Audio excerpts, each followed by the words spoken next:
नमस्कार। मैं विजय कुकरेजा एवाएनआई की तरफ से आप सभी का मनपूर्वक हार्दिक स्वागत करता हूं।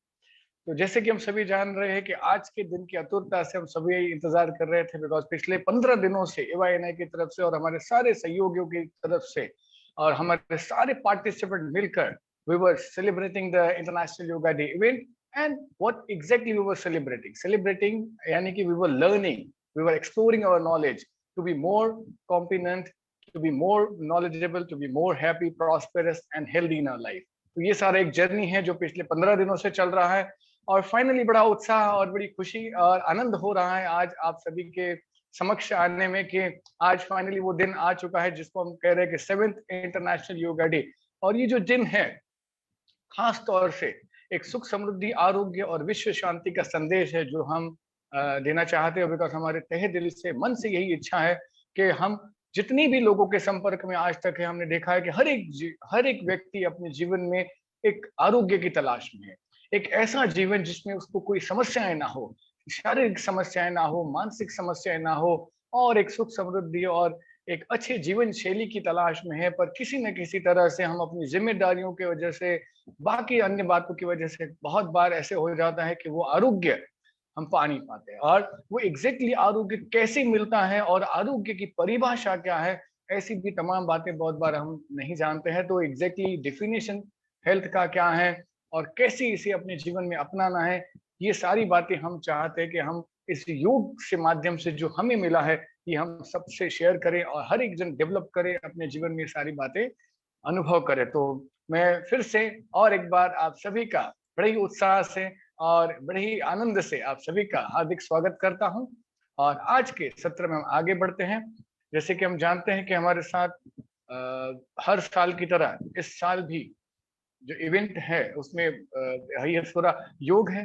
तो योग यानी कि जो अच्छे, मैं हमेशा कहता हूँ कि अच्छे व्यक्तियों का अच्छी विचारधारा से अच्छी तरह से अच्छे कार्य को आगे बढ़ाना। तो इस तरह से हमारे इस साल के जो एसोसिएट्स हैं, Mumbai university NSS department, Yashwantrao Chavan Maharashtra open university health and science department, Bombay college of pharmacy, Jeevandeep college of arts commerce and science, Bharat college, Don Bosco school, Shri Krishna Khamkar Vidyalaya, SDM school, Dhyan Mudra Vidyalaya, little blossom pre school, mikes and smiles pre school and activity centre, Kreedangan, Kaash foundation, Saksham foundation, Shanti Devi trust, paw protection foundation, Bundela charitable trust, I Love Daughter Foundation, Rotary Club of Industrial Area Badlapur, SDM School, Blossom Holidays, Ace Communication, Prasad Caterers, Aniket Events, Vishnu Bagh, Shetes Constructions, Media Partners, आपली बातमी, Maharashtra news channel. और इसी के साथ साथ इस साल के हमारे जो चीफ गेस्ट और हमारे विशेष मार्गदर्शक रहे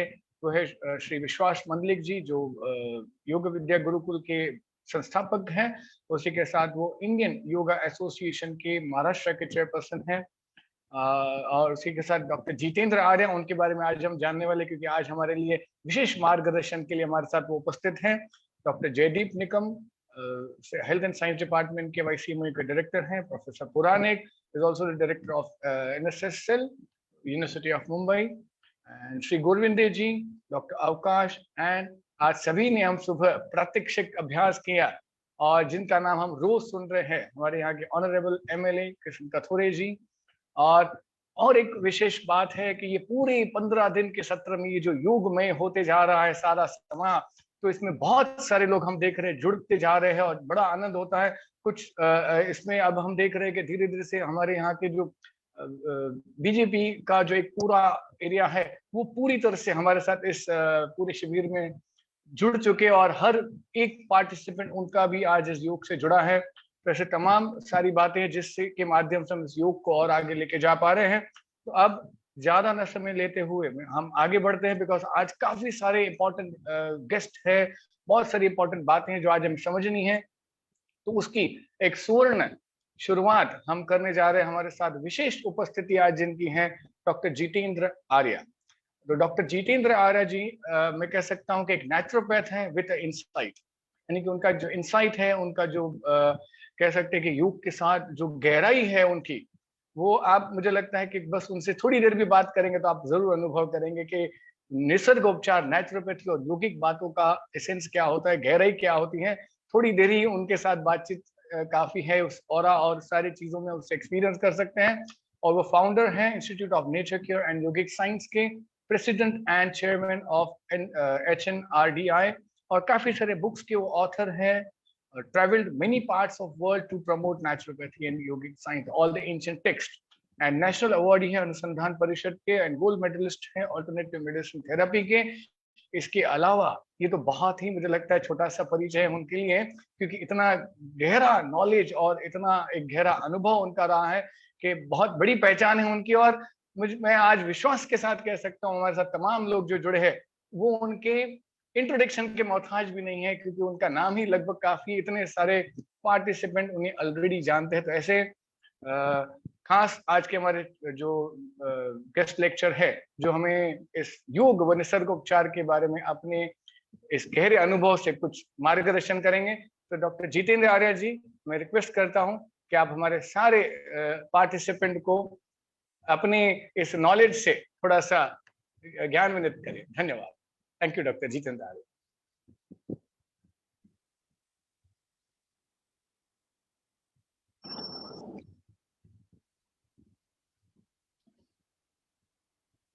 FIN के मिस्टर विजय कुकरेचा जी और मिस्टर विजय भाई की पूरी टीम, और आज के मान्यवर MLA जी Kishan Kathore sir, doctor Jagdish Kumar ji, doctor कुमुद जोशी, डॉक्टर दिव्या गुप्ता, डॉक्टर अतुल साळुंके और डॉक्टर लीना इनामदार, और सारे योग और स्वास्थ्य के प्रेमीगण, योग के जिज्ञासु और जीवन के सारे स्कॉलर्स। साथियों, स्वास्थ्य और संस्कृति, स्वास्थ्य और संस्कार, ये दो चीजें हमारी संस्कृति में इतनी गहराई से बुनी हुई थी, इतनी गहराई से दैनिक जीवन में उसका एक स्थान था।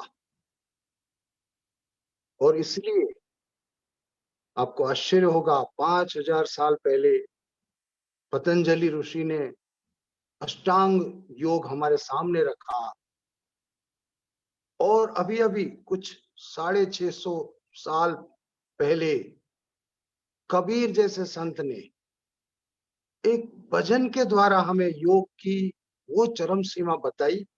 उससे हमें ये ध्यान में आता है कि हमारी संस्कृति में योग, आयुर्वेद, स्वास्थ्य और संस्कार ये बुने हुए थे। आप सब लोग ये कबीर का जो भजन है उसको सुनना और उसको समझना। वो सीधा भजन है, जीनी जीनी बीनी चदरिया, काहे के ताने काहे की भरनी, कौन तार से बीनी चदरिया। वो कबीर आगे बोलता है, इंगला पिंगला ताना भरनी, सुषुम्ना तार से बीनी चदरिया। साथियों, सारी चरम सीमा की बात एक भजन से, एक कबीर जैसे संत बता देते हैं कि तुम्हारे अंदर इंडा पिंगड़ा जो नाड़ी है, सूर्य नाड़ी और चंद्र नाड़ी, उसके ऊपर काम करके और सुषुम्ना नाड़ी को जगाना है, और तुम्हें योग की चरम सीमा में पहुंचना है। ये मैं इसलिए आपको इस शुरुआत करता हूं कि ये योग और आरोग्य और संस्कार, इसकी धरोहर हमारा देश रहा था। और मुझे खुशी हो रही है कि आज ये 7th योग इंटरनेशनल योग सेलिब्रेशन से वो हमारी धरोहर को हम पुनः प्रस्थापित करने के लिए इतने लोग इकट्ठे हुए हैं। और वास्तव में ये सेलिब्रेशन से हमें प्रेरणा लेना है, और सेलिब्रेशन से हमें पुनः योग को और संस्कार को अपने जीवन में प्रस्थापित करना है। और क्यों प्रस्थापित करना है? इसलिए प्रस्थापित करना है कि आज एक कोरोना जैसी बीमारी ने पूरी मनुष्य जाति को एक बहुत बड़ी सीख दे दी है कि you are guest on the planet, you are not governor, you are not ruler of the planet, we all are guest. साथियों, भारतीय संस्कृति की पहली बात है जीवो जीवस्य जीवनम। यहां जीवन एक इंटरडिपेंडेंट घटना है। सहजीवन ये जीवन है, और ये सहजीवन की जो बात है वो हमारे संस्कृति में गहराई से बुनी हुई थी, और उसका संबंध पूरा आरोग्य से है। Person to planet, the health for person to planet is internally deeply linked. व्यक्ति से सृष्टि तक का जो संबंध है वो इतना गहरा है। अगर आपने सृष्टि का नहीं सोचा, आप यहां से वाइप आउट हो जाओगे, पूरी मनुष्य जाति, पूरा जीवन। और इसलिए हमारी संस्कृति में चूहे की उपासना है, सांप की पूजा है, बैल की पूजा है, हाथी की वंदना है। भगवान को भी, सारे भगवानों को भी गरुड़ एक वाहन दे दिया है, किसी भगवान को मोर वाहन दे दिया है, पिकॉक, किसी भगवान के साथ सर्प जोड़ दिए हैं। ये बता रहा था कि ये सारे के सारा जो सहजीवन से तुम टिकोगे। और इकोलॉजिस्ट वो बात पे आज पहुंच गए, और पर्यावरणवादियों को रियलाइजेशन हो गया, और इसलिए अभ्यारण्य, इसलिए हम लोग अभी सेव नेचर की बातें करने लगे। और ये बड़ा दुर्भाग्य है कि इतना भारतीय संस्कृति ने गहरी सोच के बाद हम सारी ये चीज सारे विश्व में इसका रियलाइजेशन हो, वो करने की आज एक घड़ी आ चुकी है। यहाँ पीपल की पूजा हो रही है, और साइंटिस्ट लोग आज कह रहे हैं कि पीपल ऐसा वृक्ष है जो 24 घंटे ऑक्सीजन छोड़ता है। यहाँ पे औदुंबर की पूजा हजारों सालों से ऋषि मुनियों ने बताई है। आज साइंटिस्ट ने देखा कि औदुंबर कभी भी, औदुंबर वृक्ष डालने से नहीं होता है, और वो वृक्ष इतना स्वास्थ्य के लिए और इकोलॉजी को बैलेंस करने के लिए आवश्यक है। साथियों, ये हमारी धरोहर है, और आज सारा विश्व बड़ी आतुरता से, बड़ी जिज्ञासा से, बड़े विद्यार्थी भाव से भारत की ओर देख रही है। और वास्तव में उसका जवाब हमारे योग में और निसर्गोपचार में है। हमारे स्वास्थ्य का, विश्व स्वास्थ्य का, हमारे संस्कार को पुनः प्रस्थापित करना है। हमें कोई इकोलॉजी बाहर से सीखने की आवश्यकता नहीं है। हमें हमारे यहाँ पे जो ऋषि मुनियों ने बताया है, फिर से उस चीज को समझ के और सजा के आगे बढ़ना है। योग को साथियों हम समझे सबसे पहले तो योग, ये अष्टांग योग कहते हैं, उसके 8 अंग है। यम, नियम, आसन, प्राणायाम, प्रत्याहार, ध्यान, धारणा, समाधि, ऐसे 8 अंग होते हैं। सारे आसन जो है उसकी भी योजना बहुत वैज्ञानिक है।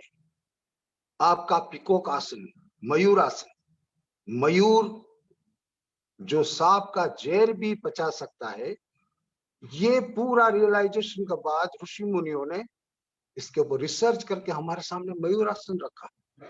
अगर आपको पाचन का समस्या है, इंडाइजेशन है, मयूर आसन करते हैं, पाचन बड़ा स्ट्रांग हो जाता है। और जब पाचन अच्छा होता है, डाइजेशन अच्छा रहता है, व्यक्ति स्वस्थ रहता है। भुजंग आसन, गौमुख आसन, कुक्कुट आसन, सारे वृक्षासन, ताड़ासन, ये सारे आसन की भी जो योजना है साथियों, ये बहुत वैज्ञानिक है। ये इतनी वैज्ञानिक है कि आज भी मनुष्य जाति पतंजलि भगवान का योग शास्त्र का हम लोग केवल 1% समझ पाए हैं। 1%। हमें हमारा मन, हमारी बुद्धि, हमारी Windows of the mind open रखना है और इसको बड़े सातत्य से दैनिक जीवन में जब आप इसका स्थान देंगे, आप स्वस्थ तो प्राप्त करेंगे, स्वास्थ्य के साथ आप संतोष, शांतता, आनंद, सारी चीज मिलेगी। योग के जो पंचकोशी जो स्ट्रक्चर है, उसमें पहली बात है कि आप है अन्नमय कोश, वो आपका एक ही हिस्सा है। फिर आपका दूसरा हिस्सा शुरू होता है प्राणमय कोश, फिर मनोमय कोश, फिर विज्ञानमय कोश, फिर आनंदमय कोश।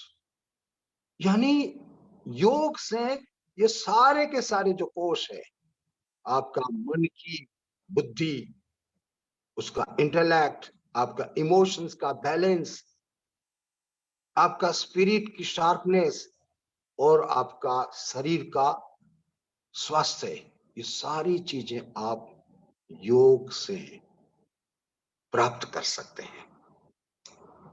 5 क्वालिटीज रहती है ये सारे आसन जब आप करते हैं। तो फिजिक्स की मैं बात करता हूँ, फिजियोलॉजी की, वो 5 क्वालिटीज आपकी इलास्टिसिटी शरीर की, मन की, एंड्योरेंस पावर शरीर का, मन का, स्ट्रेंथ और बैलेंस। ये 4 क्वालिटीज जो है, तो जब आप योग करते हो तो बढ़ती है आपके शरीर की और आपके मन की और आपके बीइंग की। तो ये योग शास्त्र है, ये पूरा मैथमेटिक्स है साथियों।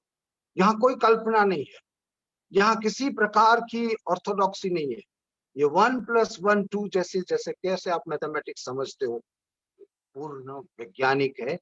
और इसलिए सारा विश्व आज योग और भारतीय संस्कृति की ओर आगे बढ़ रहा है। हमें इसके ऊपर ज्यादा चिंतन और ज्यादा दैनिक प्रैक्टिस करके इसको आत्मसात करना है और उसके लिए एक ही चीज देना है, समय देना है। साथियों, यहाँ कोई साधन की आवश्यकता नहीं है, आप ही साधन है। बस आपका बीइंग और आपका समय, your being and your time, club for yoga, you will be transformed person, transformation for completeness।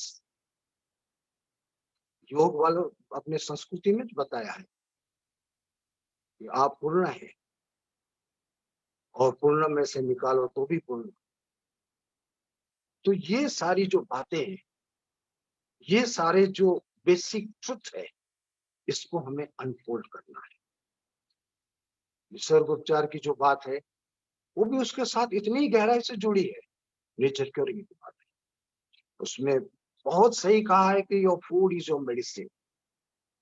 एक साइड से आप योग से पूर्ण ओपन हो जाइए, इंटेलेक्चुअली, इमोशनली बैलेंस हो जाओ। साथ में जब आप आहार का ध्यान रखोगे, आपको किसी भी प्रकार की समस्या नहीं आ सकती। It's a prevention for disease and always prevention is better than cure.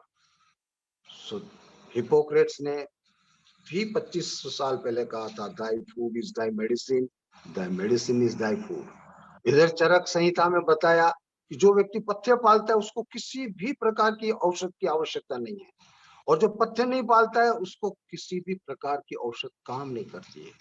साथियों, truly food is your medicine, और इस फूड को हमें समझना है। हमारे फिर से हमारी संस्कृति में इसके बारे में बहुत गहराई से बात बताई गई है, और निसर्गोपचार में पहले बताया कि यथा पिंडे तथा ब्रह्मांडे, यथा ब्रह्मांडे तथा पिंडे। तुम्हारा जो ये पिंड है, जो ये शरीर है, ये 5 तत्वों से बना है, आकाश, प्रकाश, वायु, जल और पृथ्वी। बस इसका बैलेंस बना रहे, तुम स्वस्थ रहोगे।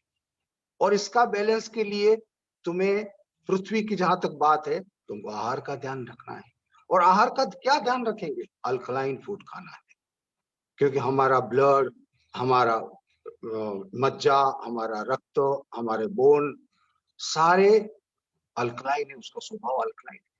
और अल्कलाइन फूड यानी क्या? All perishable food is alkaline. जो खाने में बायोकेमिस्ट्री है, जो खाना खराब होता है वो अल्कलाइन। जो खाना खराब नहीं होता है, जैसे नमक खराब नहीं होते, सॉल्ट खराब नहीं होता है, सारे सुपरमार्केट के जो सारे सामान है वो खराब नहीं होते हैं, तो वो एसिडिक। लेकिन फ्रूट्स, जो भगवान की जो मार्केट है, जो प्रकृति की जो मार्केट है, जो प्रकृति से जो आता है, सारे फ्रूट्स, उसमें बायोकेमिस्ट्री है, वो हर टाइम चेंज होता है, तो अल्कलाइन। सारे वेजिटेबल्स अल्कलाइन, सारे मिलेट्स अल्कलाइन, दूध दही अल्कलाइन। तो वो मैक्सिमम खाना है। एक वर्ड में कहें, we should eat maximum alkaline diet. और ये निसर्ग उपचार का मैसेज है कि आप अल्कलाइन खाना खाओ और योग करो, आप इम्यूनिटी बढ़ जाएगी। और इम्यूनिटी इज आंसर। आज हम सब ये कोरोना में क्यों सारा विश्व फंस गया है? क्योंकि इम्यूनिटी डाउन। और वो बात भारतीय संस्कृति ने बहुत पहले बताई है। देखो, हम महाराष्ट्र में सब जगह पाले भाजी खूब खाते हैं, और पाले भाजी तुरंत खराब होती है। लीफी वेजिटेबल्स, क्योंकि वो बहुत अल्कलाइन है। जो चीज जल्दी पेरिशेबल है, जल्दी खराब होती है, क्योंकि उसके अंदर अल्कलाइनिटी बहुत है। तो पाले भाजी का खूब उपयोग करना चाहिए। उसमें क्लोरोफिल है, और क्लोरोफिल और हेमोग्लोबिन का स्ट्रक्चर सेम है, एटॉमिक स्ट्रक्चर। तो ये सारी बातें हमारी संस्कृति में इतनी गहराई से बिनी हुई थी। हमें पुनः हमारे रूट्स की ओर जाना है और साइंटिफिकली जाना है। तो आहार का ध्यान देना है, और दूसरी उतनी महत्व की बात है निसर्गोपचार की, और वो है रेस्ट, वो है फिजियोलॉजिकल रेस्ट, वो है उपवास, वो है फास्टिंग। लंघनम परम औषधम। हर चतुर्थी को फास्टिंग की बात बताइए, हर 11 को फास्टिंग की, पूर्णिमा, अमावस्या। ये साइंटिफिकली ऋषि मुनियों ने इसकी योजना की कि मनुष्य को कहीं दिन के साथ, कहीं सोलर सिस्टम के साथ, कहीं चंद्र की मूवमेंट के साथ जोड़ देंगे तो ये मनुष्य करेगा और स्वस्थ रहेगा। आप सबको पता होगा कि 1916 का जो नोबेल प्राइज है, 2016 का, वो 2016 का Nobel prize Japanese scientist Yoshinori को मिला। किस पे मिला? He has made research on fasting. Nobel prize उनको मिला।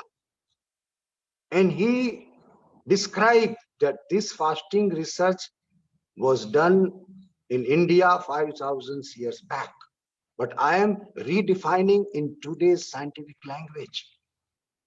ईस्ट के ऊपर फास्टिंग कराया, छोटे से ईस्ट के सेल को, और उसने रियलाइजेशन किया और उसको नोबेल प्राइज मिला कि जब फास्टिंग कराते हैं सेल को, तो सेल्स गार्बेज चीज खा जाते हैं, जो हमारा सेल।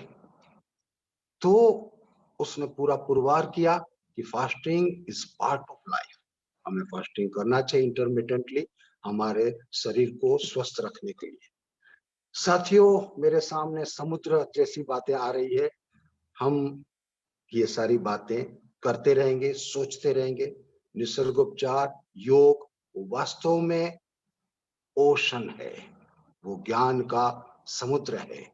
हमें उपवास को समझना है, हमें आहार को समझना है, और हमें योग को समझना है गहराई से।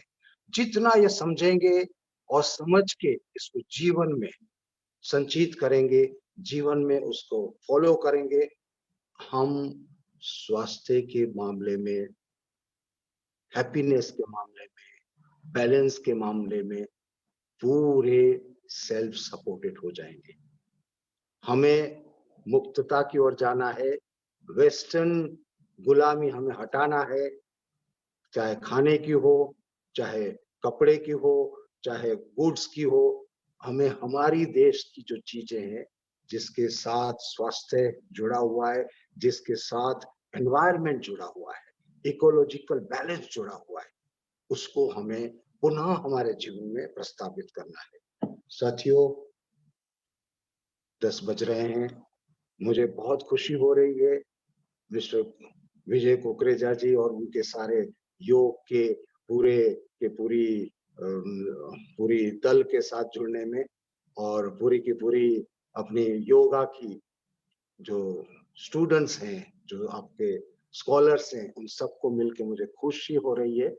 आप सब स्वस्थ रहें और हमेशा विद्यार्थी बने रहें और अपनी जर्नी ज्ञान की और जीवन की चालू रखें। आप सबको नमस्कार। आप सबका दिन शुभ हो। जय हिंद।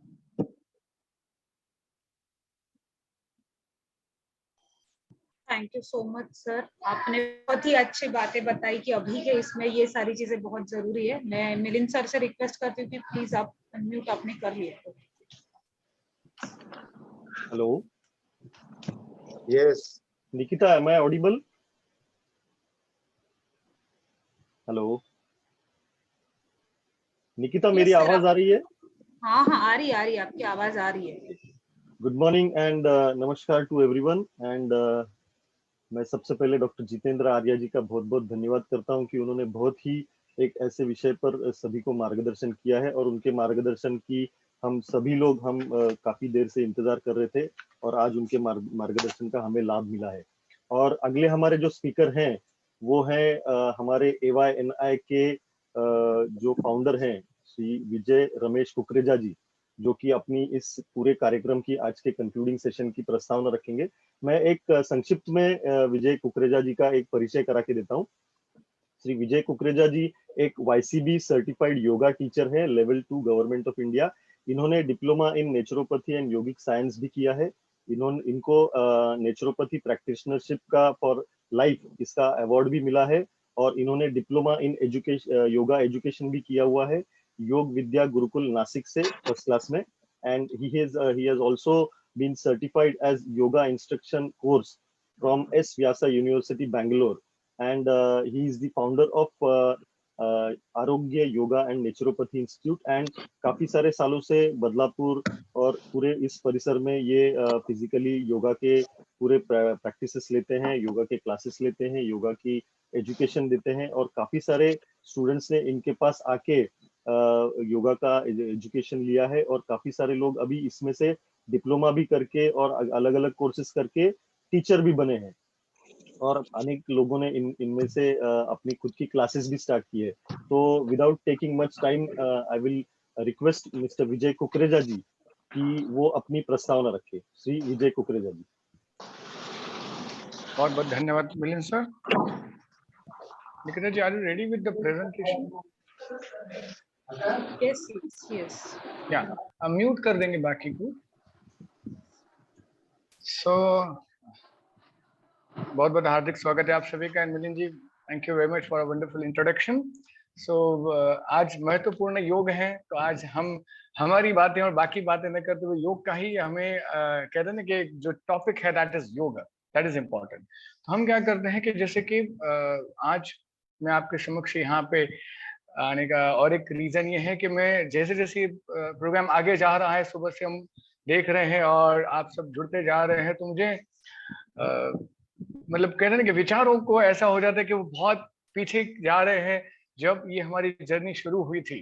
मतलब still I can remember those days कि हम कुछ लोग एक साथ आए थे और हमें लग रहा था कि क्लास हमने शुरू किया, कैसे लोग आएंगे नहीं आएंगे। हम 3-3 4-4 टीचर्स हुआ करते थे, और ऐसा था कि एक दो भी स्टूडेंट आ गए तो ऐसा लगता था कि चलो कुछ तो शुरुआत हो गई। मतलब ये उत्सुकता क्या थी?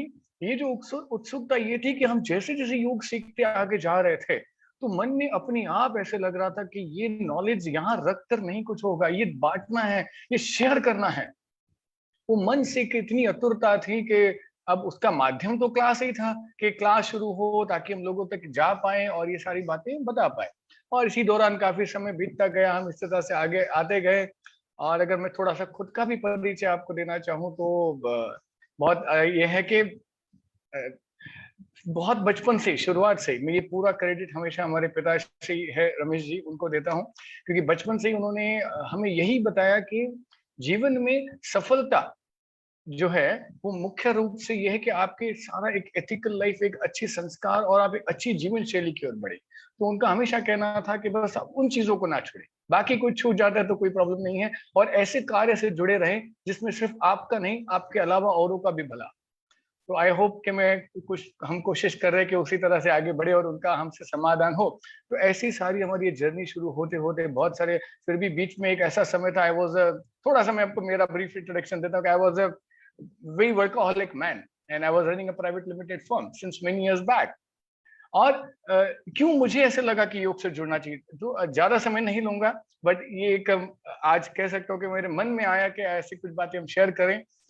तो ऐसा था कि जैसे नॉर्मल एक लाइफस्टाइल होता है, एम्बिशन कि ये होना चाहिए जीवन में, वो होना चाहिए, तो ऐसे करते करते I can say the grace of nature, grace of God, बहुत सारी चीजें डेवलप होते गई। और जिस I was working in renewable energies, तो ऐसी काफी सारी चीजें इतनी डेवलप हो गई कि एक दिन ऐसे था कि जिसे हम कह सकते कि yes, this was the position which I can say I am a successful man. तो वहां जाने कर बाद कुछ बातें ऐसी रियलाइज हुई जो मेरे पिताजी बचपन से मुझे बोला करते थे कि what is the definition of the success, कैसे आप डिफाइन करेंगे आपके सक्सेस को। मेरे पास फाइनेंशियल सारे सेटअप हो गए, I am financially sound and secure, is this the definition of success. तो ऐसे बहुत सारे विचार वैसे बहुत सारी वो चर्चाएं मुझसे करते हैं, अभी तक करते हैं वो, अभी तक हमारे डिस्कशंस चलते रहते हैं। हमेशा मुझे वो ऐसी बातें पूछा करते थे कि क्या कभी ये सोचा है कि सक्सेस की परिभाषा क्या है, कहाँ तक जाना है, करना क्या है। और उनका और एक चीज में हर लेक्चर में भी कभी नहीं बोलता हूँ, वो हमेशा वो कहते हैं कि इच्छाएं और आपकी जरूरतें ये दोनों अलग होती हैं, लेकिन जनरली वो मिक्स हो जाती है, हमारी हर इच्छा हमें जरूरत लगती है। तो वो कहते हैं आपको सीखना है कि इच्छाएं और जरूरतों का फर्क क्या है। तो जरूरतें जीवन में पूरी हो जाती है, जो स्ट्रगल ज्यादातर देखा जा रहा है बहुत बार वो इच्छाओं का हो जाता है। तो ये थोड़ा सा फर्क जो है, ये समझने का डिस्क्रिमिनेटिंग पावर इज इम्पोर्टेंट। तो ऐसी बातों के साथ, मैं प्रश्नों के साथ बड़ा हुआ। जब मैंने आपको कहा कि ऐसा एक वाक्य था कि I was the director in running a private limited firm in all over, पूरे लगभग महाराष्ट्र भर और बहुत सारी जगह काम रहते थे, एंड बिजी लाइफस्टाइल जैसे होता था, हफ्ते हफ्ते भर के डायरीज वर देयर कि ट्यूसडे का ये शेड्यूल है, मंडे का वो शेड्यूल है, लाइक दैट। बड़ा अच्छा लगता था उस वक्त। पर suddenly you know what happened, ये मेरे कोर्सेज पहले भी हुए थे, लेकिन ड्यू टू समथिंग, एक एम्बिशन होने की वजह से ये सारी चीजें होती गई और हम करते गए। मेरा आफ्टर मैरिज छोटी डॉटर हुई, फिर ऐसा लगता है कि रिस्पॉन्सिबिलिटी बढ़ रहे हैं, बहुत सारी काम करने हैं, तो ये भी करते हैं। वो जनरली जैसे सबको लगता है वैसे मुझे भी लगता था, और मैं से आगे बढ़ता गया। बट एक दिन ऐसा था, मैं आपसे शेयर करना चाहूंगा कि मैं जब अचानक से कहीं ऐसे मैंने आंखें खोली, तो I was in a clinic, right. मुझे नहीं पता चला कि मैं ये क्लिनिक में कैसे आया, मैं उसके पहले कहाँ था मुझे थोड़ी देर के लिए वो भी नहीं याद आ रहा। फिर मुझे ये बताया गया कि मैं कहीं तो काम से निकला था और मुझे कुछ चक्कर आ गए और मुझे यहाँ लाया। What was the reason? The blood pressure was sugar. At the age of 30s, you know, मतलब क्या। और वो मेडिसिन चालू, वो बोले अभी ये चालू रहेंगे। दूसरी कुछ दवाइयां शुरू हो गई एलर्जिक, और वो जो डॉक्टर्स थे जिनके साथ मैं कंसल्ट में, बोली ये एलर्जी की दवाई अभी, ये जीवन साथी है आपके, चलते रहेंगे साथ, मतलब कुछ भी भूल जाओ दवाइयां नहीं, वो साथ में ही चलेगी। तो मुझे बहुत मतलब ऐसा कुछ रियलाइज हुआ। ये दो बातें। तीसरी रियलाइजेशन कब हुई, जब मेरी छोटी डॉटर बड़ी होते गई, वो इस एज में आई जब वो मुझसे सवाल कर सकती थी, बहुत सारे सवाल करती, ये क्या वो क्या। मुझे नहीं समझता था कि मैं इसका क्या रिप्लाई करूं। How am I know I am ideal parent, मैं क्या गाइड करूं उस, अगर उसको स्कूल में किसी ने धक्का दे दिया, तो मुझे क्या बोलना है, तुम भी धक्कल लो या मत ढकलो, what is the right action. मुझे लगा ये तो एक्सप्लोर करना बहुत इंपॉर्टेंट है कि लाइफ में हर वक्त क्या सही है क्या गलत है, how can I develop my child. तो ये बातें जब थी, एक बार जब मैंने कहा मेरा हेल्थ, फिर एलर्जिक कंडीशन, फिर ये, तो ऐसा लगा कि नहीं, जीवन में कुछ एक्सप्लोर करना जरूरी है, अपने जीवन को एक सही दिशा देना जरूरी है। तो उस दिन से मेरा जर्नी टर्न हुआ, और स्पॉन्टेनियस एक्शन हुआ, वो ठीक था नहीं था, I don't know, but immediately I came out of all those things. और पूरी तरह से ये पहले कोर्सेज हुए भी थे और सबके होते हैं, मैं इसलिए तो हमेशा आपसे शेयर करता हूँ, कोर्स करने के बाद हो गया तो नहीं, ये जीवन में अपनाना, तो फिर लगा कि नहीं, ये सही बातों की तरफ जाना जरूरी है, क्योंकि मुझे अपनी अगली जनरेशन को भी तो कुछ सही ज्ञान देना है, उससे एक अच्छा डेवलपमेंट होना चाहिए। तो मुझे सीखना होगा, पहले मुझे हेल्दी बनना होगा, मुझे समझदार बनना होगा, तब तो अगली पीढ़ी को वो चीजें आगे जाएगी। तो दिस इज हाउ आई, मेरा जर्नी ये शुरू हुआ। And today I am telling you, मतलब मेरा जो समाधान है, उस वक्त वो रीच जो था जिसको हम सक्सेस कहते हैं, वहां पे भी नहीं था। और now I am totally agree with my father, because वो सारी चीजें ऐसी होती कि वो अब रिलेट हो गया। तो ऐसे सारा ये छोटा सा मैंने जर्नी आपको मैंने शेयर किया, इसलिए ये जो योग से जो हमें अनुभव आया है अपने जीवन में, सकारात्मक जो बदलाव है, वो रहा नहीं जाता है कि लोगों तक जाए, ताकि उनके जीवन में भी सकारात्मकता का वो जरूर अनुभव करें। तो ऐसी ही शुरुआत रही। तो इसके बाद हम, जैसे मैंने कहा, हम एक ग्रुप मिले और हमें लगा कि नहीं, हम मिलकर कुछ कार्य करेंगे, थोड़ा सा एक्टिविटी, थोड़ा सा समय क्यों, लेकिन शेयर करेंगे। लेकिन वो करते करते इतना वो चीज डेवलप होते गई कि आज हम उसके अलावा और कुछ न करते हैं, ना सोचते हैं, ना बोलते हैं। योग ही बोल रहे हैं, योग ही सुन रहे हैं, योग ही कर रहे हैं और उसी को प्रमोट कर रहे हैं। इतना उसमें कहते हैं ना कि एक विलीनीकरण जैसे हो गया। सो आरोग्य योग एंड नेचुरोपैथी का थोड़ा सा इंट्रोडक्शन में दे रहा हूं आपको। And this is 7th international Yoga day on digital platform. हमारे सेकंड ईयर है और इस साल का हमारा जो थीम है, that is make yoga a daily part of your life. और हमारे जो एवाईएनआई है, आरोग्य yoga and naturopathy institute, is affiliated with Indian yoga association, and we are a group of some NGOs also. We have Action Trust, Sehadir Nisarg Jeevan Sanstha, or affiliated to Yashwantrao Chauhan Maharashtra Open University for diploma in yoga courses. And our institution AYNI has been imparting training of yoga to common people on large scale for past several years. It regularly conducts yoga and naturopathy health camps, classes, courses, and residential camps for teaching yoga and naturopathy at many places in Badlapur and surroundings, and the online sessions all over India and out of India. तो ये जब से digital हो गया, तो ये एक और एक मैं कहता हूँ कि एक अपॉर्चुनिटी हुआ कि हम और ज्यादा लोगों तक पहुंच पाए। और जैसे कि अभी मिलिंद सर भी आपसे शेयर कर रहे थे कि पूरी ऑलमोस्ट काफी सारे टीचर्स वहाँ और अलग अलग कंट्रीज में भी टीचर्स बन रहे हैं इसी इंस्टीट्यूशन से सीखते हुए, और अपने अपने क्लासेस भी कंडक्ट कर रहे हैं। तो ऐसे इस तरह से ये कार्य आगे बढ़ते जा रहा है। So on the basis of widely accepted and organized principle of science of education, and institute has devised program. तो धीरे धीरे से हमने जैसे ये शुरू किया ना, तो जैसे आप में से बहुत लोगों को लगता होगा, हमें भी लगता था योगा क्लास हो गया है ना, बस एक क्लास है। फिर पता चला ऐसे तो नहीं है, बच्चों को सिखाना है तो वो एक अलग मेथोडोलॉजी चाहिए, तो उनको एक प्रॉपर इफेक्ट उसका मिलता है। अगर कोई ओल्ड एज है तो उनको तो अलग तरीके से सिखाना होगा, यंग जनरेशन है उनको अलग तरीके से सिखाना चाहिए, या किसी को कोई व्याधि है, बैक पेन है, कोई शारीरिक तकलीफ है, तो लोग तो अलग अलग ऑब्जेक्टिव से आ रहे हैं, तो हम कैसे एक कॉमन क्लास में सिखाएं। तो फिर धीरे धीरे से वी डिड मेनी थिंग। मुझे बड़ा आज भी एक एक मेरा टीम मेंबर मुझे याद आ रहा है जिन्होंने परिश्रम से समय देकर ये सारी चीजें हमारी डिजाइनिंग से लेकर हर एक पार्ट में उन्होंने अपना सहयोग दिया। एक एक क्लास डिजाइन किया गया, रेगुलर क्लास डिजाइन किया, जिसको आज हम आरोग्य योगा कहते हैं। वो 1 घंटे का क्लास होता है, डेली मंडे टू फ्राइडे हम कंडक्ट करते हैं, जिसमें almost all age group practice कर सके, ऐसी उसकी डिजाइन रखी कि ज्यादा डिफिकल्ट कोई प्रैक्टिस ना हो, लेकिन एट द सेम टाइम वो इफेक्टिव भी हो। ऐसे ना किसी को लगे कि तो हो ही नहीं रहा है तो कैसे करेंगे। तो ऐसा एक क्लास को डिजाइन किया गया। उसके बाद फिर जैसे मैंने आपको कहा, एक डायनामिक फॉर्म होता है। जैसे हमारा यूथ है, स्लो होता है तो योग के निकट नहीं आते, उन्हें लगता है नहीं नहीं ये योग है तो हमें नहीं चाहिए। तो पावर योगा का एक डायनामिक कंसेप्ट है, जिसमें हम ओवरऑल ऐसे जो ग्रुप है उनको इंक्लूड कर सकते हैं, जिसमें स्टेमिना, कार्डियो एंड फ्लेक्सिबिलिटी, ये सारी चीजें को फोकस किया जाता है। फिर हठ योगा के कुछ classes, weight loss programme.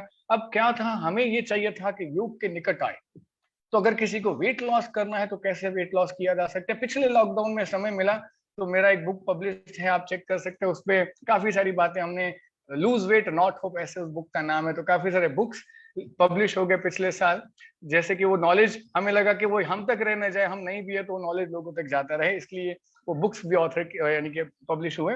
And then फिर कुछ प्रोग्राम्स हमारी weight yoga for diabetes, yoga for weight loss, yoga for hypertension, back pain, female disorders, ऐसे धीरे धीरे से हमारे योगा फॉर किड्स, तो ऐसे योगा फॉर यूथ, क्योंकि और एक बुक है मेरा जिसका नाम है योगा फॉर यूथ। तो ऐसे डिफरेंट डिफरेंट क्लास को क्लासिफाइड किया गया और लोगों तक हम जाते रहे और उस कैटेगरी के लोगों तक योग को पहुंचाते रहे अलग अलग माध्यमों से। एंड उसके साथ साथ adhering to the second basic principle, हमें लगा कि ये चीजें लोगों तक पहुंचाने के लिए we need a good teachers, और टीचर्स ऐसे हो कि जिनको सिर्फ नॉलेज हो ऐसा नहीं, who can really inspire others, उनके अंदर इंस्पिरेशन लाना है लोगों में। लोग इंस्पिरेशन की कमी हो रही है। सभी को पता है योग अच्छा है, निसर्गोपचार नेचुरोपैथी अच्छा है, लेकिन अपने जीवन में अपना ही नहीं पा रहे, बहुत सारे कारणों की वजह से हो नहीं पा रहे। तो इंस्पिरेशन की जरूरत पड़ रही है। तो ऐसे टीचर्स जो योग करे, और मेरा अनुभव मैं आपसे शेयर करता हूं, वही टीचर इंस्पायर कर सकता है जो रोज खुद योग अभ्यास करता है। जो खुद फॉलो करता है वही इंस्पायर कर सकता है। तो इसलिए हमारे भी टीचर्स का एक नियम है कि डेली प्रैक्टिस, ऑल की चीजों को जितना अपना सकते इंटीग्रेट करें और लोगों को सिखाएं। तो ऐसे कुछ टीचर्स जिनको एक प्रॉपर साइंटिफिक नॉलेज हो, ग्रंथों का नॉलेज हो, ताकि एक इंटीग्रेटेड अप्रोच से हम लोगों तक जा सके, सुपरफिशियल नहीं कि जस्ट एक्सरसाइज फॉर्म है और हो गया। तो वो तो बहुत सारे एक्सरसाइजेस से भी हो रहा है। तो योग का मतलब है मन बुद्धि, शरीर के साथ साथ मन का इंपॉर्टेंस है ना। अभी बहुत सारे उदाहरण हमने देख, मेरा खुद का उदाहरण है। I used to go to gyms earlier, साल भर की मेंबरशिप हम फीस भर देते हैं, लेकिन जा ही नहीं पाते। क्यों? पैसे भरे तभी भी नहीं जा पाते, मन ही सब सपोर्ट नहीं करता। इस मन की जो सक्षमता को बढ़ाने के लिए योग, तो ऐसी तमाम बातें लोगों तक जाए, तो इसलिए अच्छे योगा टीचर्स की जरूरत है, जो प्रैक्टिकल एस्पेक्ट को भी समझे, ग्रंथों को भी समझे, और साथ साथ में साइंटिफिकल अप्रोच जो है उसको भी समझें, ताकि वो सिखाते वक्त एनाटॉमिकली भी वो अच्छी तरह से सिखा पाए। कि अगर हम बोलते हैं डाइजेशन इंप्रूव होता है, तो what is that digestion, which are the organs related to that, how they perform, ये सारा नॉलेज भी हो, ग्रंथों का भी नॉलेज हो। पतंजलि जी क्या तो कह रहे हैं, अर्थ डेफिनेशन ऑफ आसन इज व्हाट, स्थिर सुखम आसन। तो व्हाट इज स्थिरता, सुख कारकता क्या है, वो डेफिनेशन इंक्लूड करना है। प्रयत्न शैथिल्य, वो टेक्निक भी बताते। तो ये टेक्निक कहाँ दिए गए हैं? ग्रंथों में दिए गए। तो बहुत सारे टीचर्स आज भी ऐसे होते हैं जो उन बातों पे फोकस ना करते, ओनली फिजिकल। तो हम चाहते हैं कि ऐसे टीचर्स हो जो एंशिएंट टेक्स्ट का भी नॉलेज रखें और साइंटिफिक भी रखें, और इसको होलिस्टिकली लोगों तक लेके जाएं। इसलिए हमने योगा टीचर्स ट्रेनिंग कोर्सेज भी शुरू किए, जिसमें मुझे बहुत बड़ा खुशी हो रही है आप सबसे बताते हुए। हर साल काफी टीचर्स रेडी हो रहे हैं, और जैसे मिलिंद जी ने कहा, वो आगे अपने क्लासेस कंडक्ट करे। कुछ टीचर्स हमारे साथ वॉलंटियर कर रहे हैं, अलग अलग तरह से योग से जुड़े हैं और योग को हर एक व्यक्ति तक पहुंचाने का कार्य कर रहे हैं। तो हमें हर उस टीचर का भी अभिमान है, हर उस टीचर का भी हमें गर्व है जो ये कार्य कर रहा है। और इसलिए हमारे YCMU से भी हमारा एफिलिएशन है, उनके डिप्लोमा कोर्सेज भी हम यहाँ रन करें, ताकि एक ऑथेंटिसिटी हो, सर्टिफिकेट होल्डर टीचर्स हो, और एक प्रॉपर नॉलेज हो, ताकि ये अच्छी तरह से जो है वो घर घर तक ये नॉलेज पहुंच सके। तो ऐसे सारे ये कार्य हैं। और एक थॉट है IYNI का जो मैं आपसे शेयर करना चाहूंगा। Human beings have been suffering throughout ages in spite of having a natural urge to live a life free of problem from suffering। ये एक नेचुरल अर्ज है, आप सब भी जानते हैं। हम एक सुखी जीवन जीना चाहते हैं, कोई टेंशन नहीं, बीमारी नहीं, ये एक नेचुरल अर्ज है। तो what is there which is stopping us? क्या इसको खोजना नहीं चाहेंगे हम? मैं खुश रहना चाहता हूं, लेकिन क्यों नहीं रह पाता? मुझे लगता है कि ये मेरे आसपास का सिचुएशन कारण है, मेरे आसपास के लोग मेरे दुख का कारण है। क्या सच में ऐसा है? और अगर ऐसा है, तो यानी कि जब तक लोग नहीं बदलेंगे, जब तक हमारा आसपास का परिसर नहीं बदलेगा, मैं खुश नहीं रह पाऊंगा। क्या मेरी खुशी इन पे आधारित रहेगी? ऐसा रहना है मुझे मेरे जीवन में? तो नहीं। योग आपको सक्षम बना सकता है। आपका आस पड़ोस लोग कैसे क्यों ना हो, आपकी खुशी को कोई नहीं छीन सकता, ऐसी ज्ञान है योग। तो ये सक्षमता, तो it is therefore extremely important and urgent to inquire as what is it that is preventing this natural urge to work, and whether it is possible to live happily in this very life। क्या ये संभव नहीं कि हम इस जीवन में खुश समृद्ध रहें, आरोग्यवर्धक रहें, कि इन कारणों की वजह से हम अटके ही रहेंगे? इसका वजह से ऐसे हुआ, मुझे टाइम नहीं, मुझे ये नहीं, वो नहीं, और हम अपने जीवन को इसी तरह से जिए। तो ये कुछ विचार है जो हम लोगों तक पहुंचाना चाह रहे हैं, ये हमारे वन ऑफ ऑब्जेक्टिव है। So yoga can and will bring amazing gifts of health, stress free happiness into your life. However, like any matter or personal improvement, some time and effort is required। तो effort तो करना है, थोड़ा सा आगे बढ़ना है। इसलिए हम हमेशा एजुकेशनल इंस्टीट्यूशंस, तमाम अलग अलग ऑर्गेनाइजेशन के पास जा रहे हैं और यही समझाने की कोशिश कर रहे हैं, योग व्यायाम तो है, लेकिन सिर्फ व्यायाम नहीं है। मैं तो कहूंगा व्यायाम से भी, व्यायाम तो अब लग रहा है क्योंकि फिजिकल एक्टिविटी है। तो मेरी हमारी टीम की तरफ से आप जितने भी दर्शक मुझे सुन रहे हैं, हम या आप किसी ऐसे स्थान पर है कि इस बातों को और आगे लेके जाने में हमारा सहकार्य कर सकते हैं तो जरूर करें। हमें योग के ग्रंथ के मूल जो सिद्धांत है वो लोगों तक पहुंचाना है, जिसमें उनका ओवरऑल डेवलपमेंट हो सकता है, not only physical health, decision making, appropriate life, progress, there are many things. योग में साधक तत्व, बाधक तत्व सारा कुछ दिया है कि कौन सी ऐसी गुण है जिससे आपकी प्रगति होगी, कौन से ऐसे गुण है अगर आपके अंदर वो बातें होगी तो आपकी प्रगति नहीं होगी। ऐसे लगता है कि कब हमारे स्टूडेंट को हम बताएं, लेकिन हो ही नहीं रहा। हर एजुकेशन इंस्टीट्यूशन में भी हम देख रहे हैं, हाँ योगा, यस, वक्रासन, सर्वांगासन, बहुत अच्छे अच्छे पोजेस हो रहे हैं, आई अप्रिशिएट, बट सिर्फ वहीं सिमट के ना रह जाएं, आगे बढ़ाएं, बिकॉज स्टूडेंट को जीवन ये आसन के अलावा जो जीना है उसके लिए जो गुणों की आवश्यकता है वो उसके तात्विक भाग में जो भी हमें पहुंचाना इंपॉर्टेंट है। तो आज हम क्विकली आगे बढ़ते हैं। International Yoga day. So yoga is an ancient physical, mental and spiritual practice that originated in India. ये भारत की देन है पूरे विश्व भर को, इतना ये गहरा नॉलेज है। The word yoga derives from Sanskrit which symbolize unite, जोड़ना। एक अच्छी, मैंने आपको स्टार्टिंग में कहा, अच्छे योग है जुड़कर आगे बढ़ना। उसमें बहुत सारी बातें आती है, शरीर को मन से जोड़ना, मन को आत्मा से जोड़ना, आत्मा को परमात्मा, ये थोड़ी थोड़ी सी बातें बड़ी हो जाती है, लेकिन मैं इतना ही कहता हूं कि अगर शरीर और मन जुड़ गया तो भी काफी है अभी हमारे लाइफ में। मन, शरीर बोलता है मैं थक गया हूं, मुझे आराम करना है, मन बोलता है नहीं भैया अभी तो काम कर। शरीर बोल रहा है कि चाय पीने से एसिडिटी हो रही है, मन बोल रहा है इतने चाय पीने से कुछ नहीं होता। शरीर बोल रहा है सुबह वॉकिंग करो मैं हेल्दी रहूंगा, मन बोलते नहीं आज नहीं कल करते हैं। यही बेचारे अलग है, तो कैसे होगा? इसको जोड़ना ही योग है ताकि हम योग्य जीवन शैली की तरफ आगे बढ़ सके। Today it is appreciated in various forms around the world and continuously growing popularity.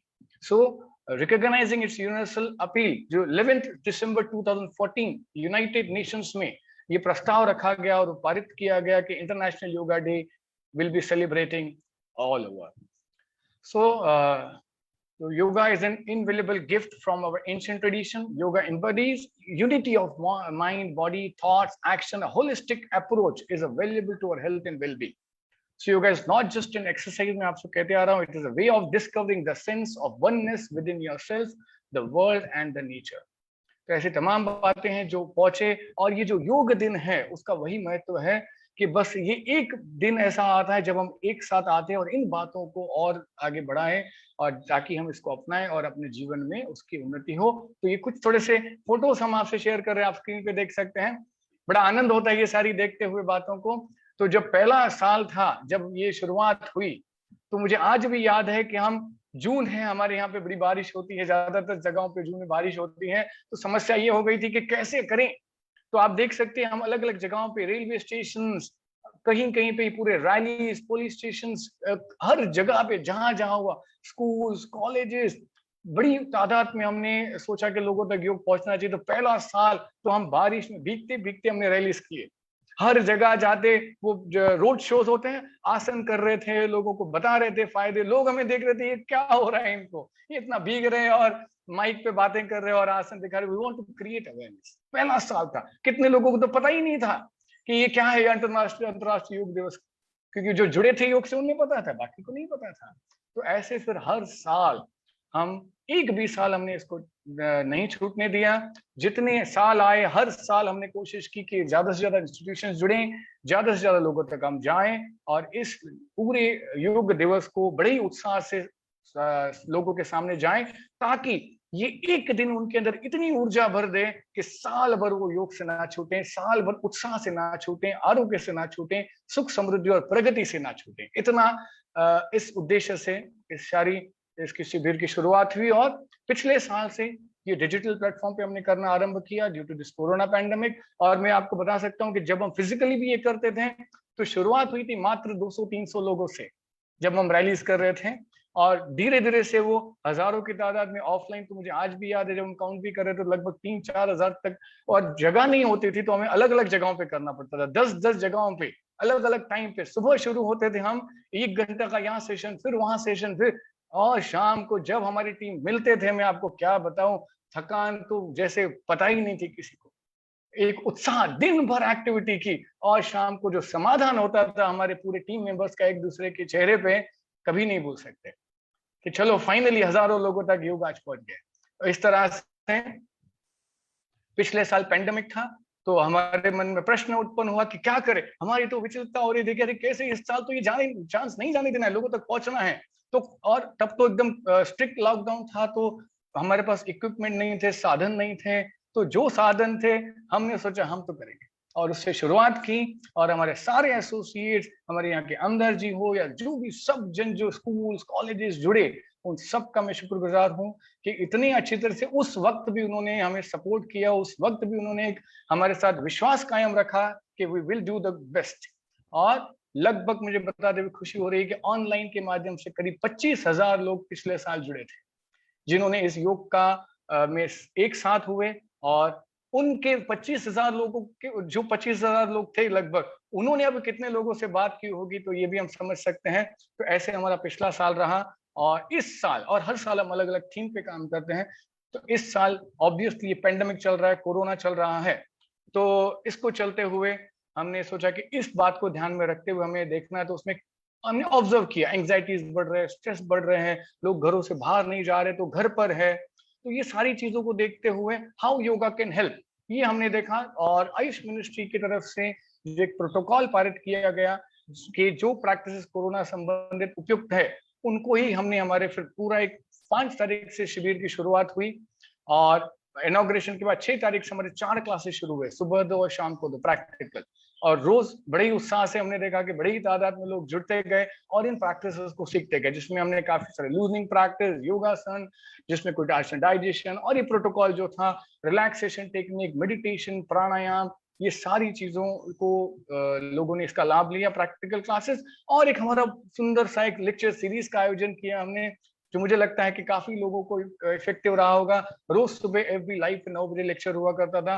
पहला टॉपिक था सेल्फ मोटिवेशन, उसके बाद अगला योगा एंड इम्यूनिटी, फिर वर्क फ्रॉम होम, अब घरों से काम कर रहे तो दूसरी समस्या होने लगी तो क्या करें।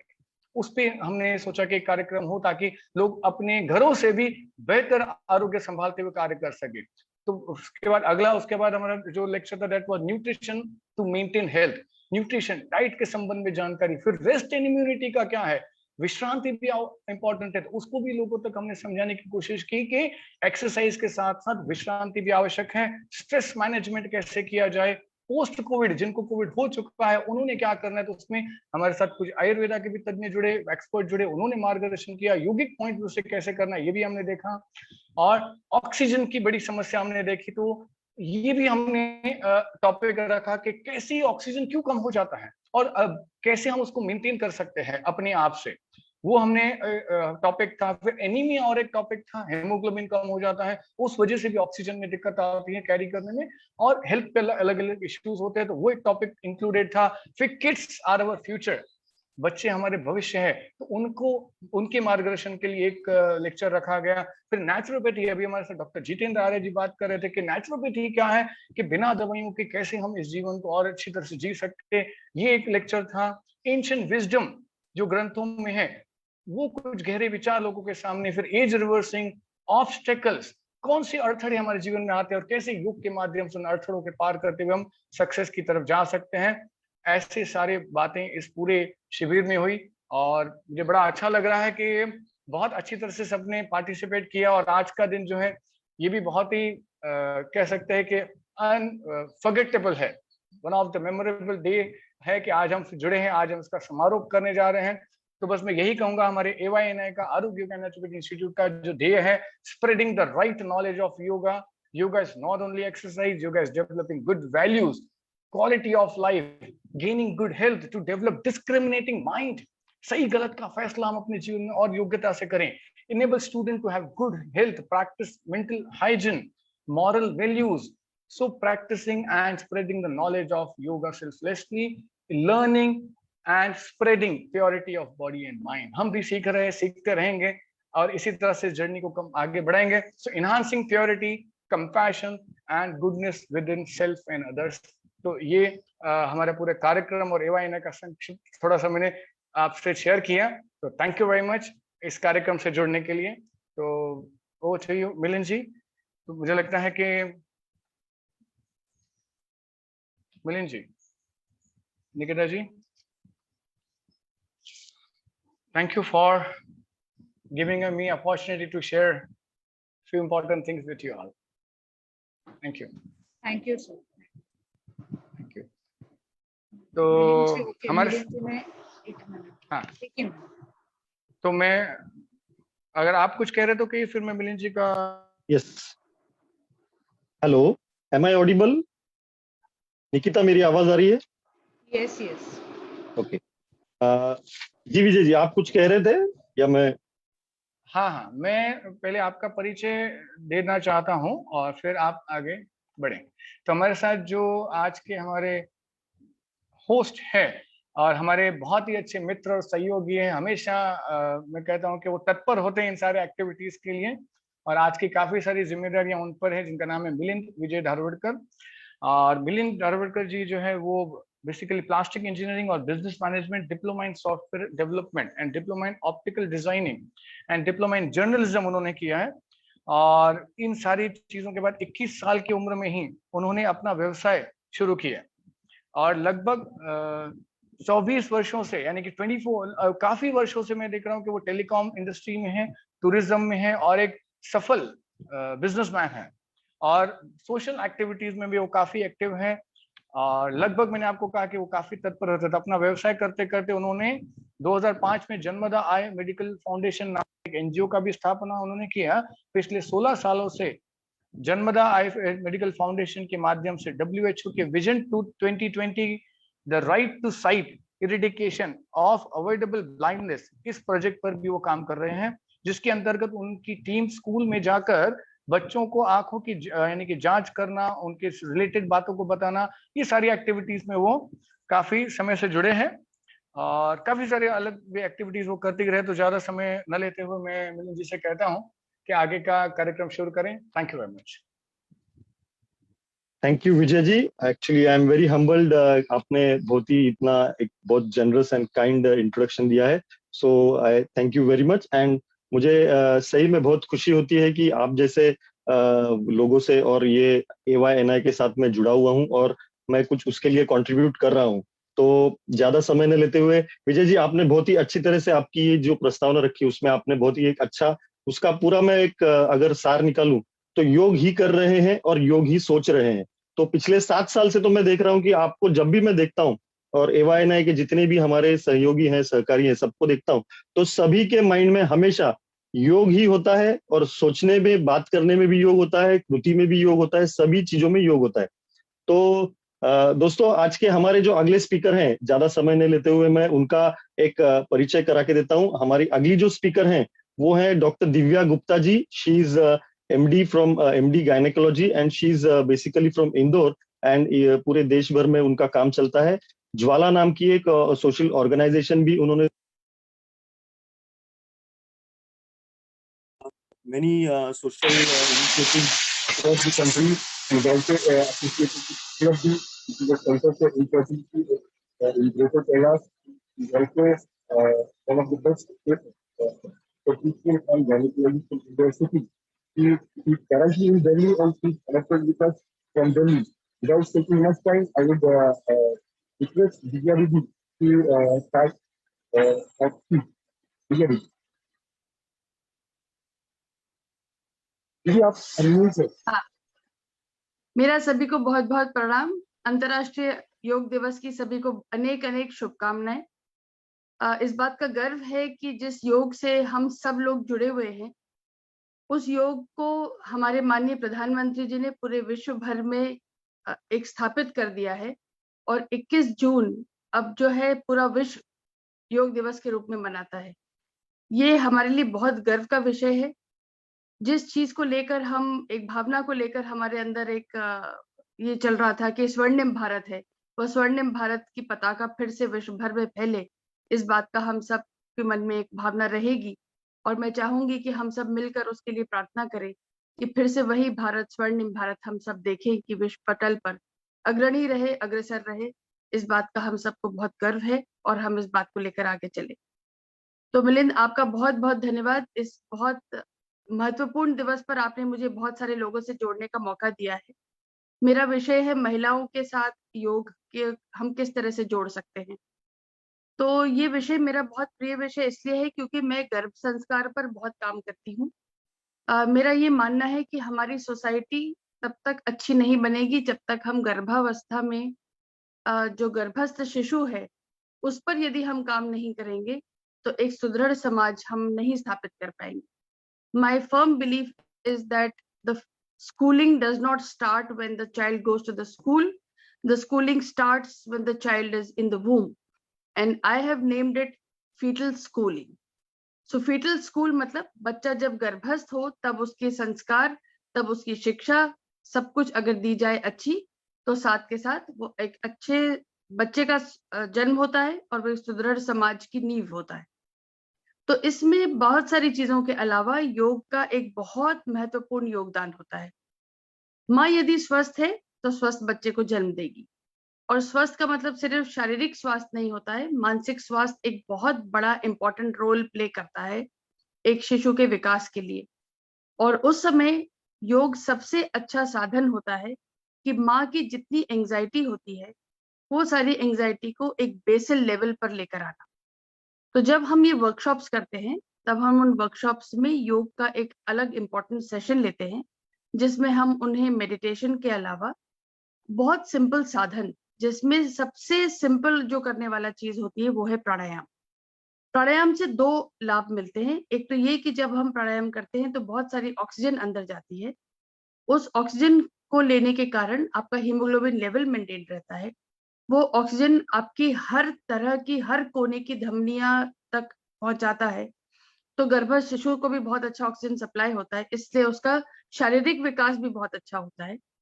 तीसरी बहुत इंपॉर्टेंट चीज है कि जब हम एक नेचुरल लेबर करना चाहते हैं तो नेचुरल लेबर में आपको जब प्राणायाम करते हैं तो ऑक्सीजन होल्डिंग कैपेसिटी आपके पास होती है, तब आप लेबर में बहुत अच्छे से उसको लेकर जा सकते हैं।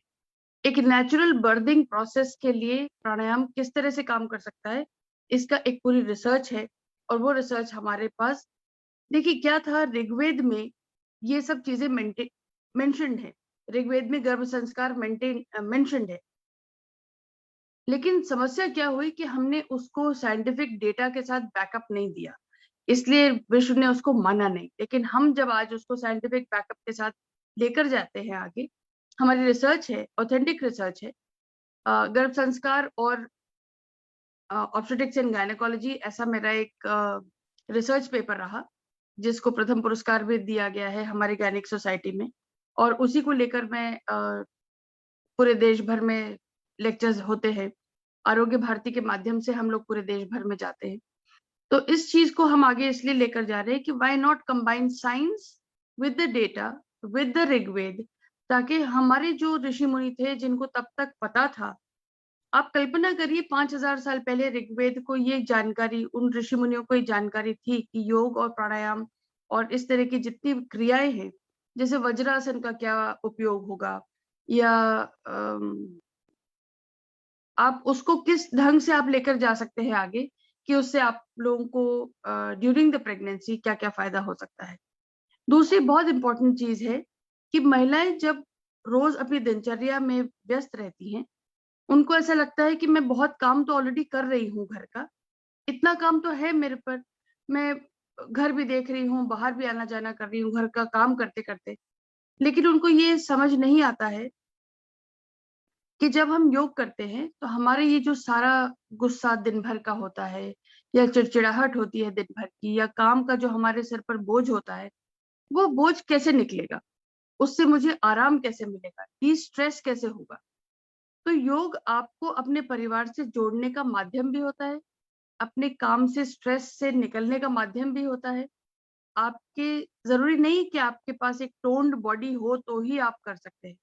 योग सिर्फ आपकी स्ट्रेस लेवल को भी कम करने का बहुत बड़ा एक जरिया होता है। तो यदि आप 5 मिनट कहीं भी बैठ जाए, पहले 5 मिनट से शुरू करें, 5 से 10 मिनट, बहुत बड़े बड़े आसन करने की आवश्यकता नहीं होती है। मुझे ऐसा लगता है कि यदि हम छोटा सा भ्रामरी प्राणायाम भी अगर कर लेते हैं तो भी उसमें हमें बहुत सारी, हमारे जो मस्तिष्क के तंत्र हैं वो सारे के सारे एक्टिव हो जाते हैं, और उस एक्टिवेशन के साथ हम स्ट्रेस लेवल हमारा बहुत जल्दी कम हो जाता है।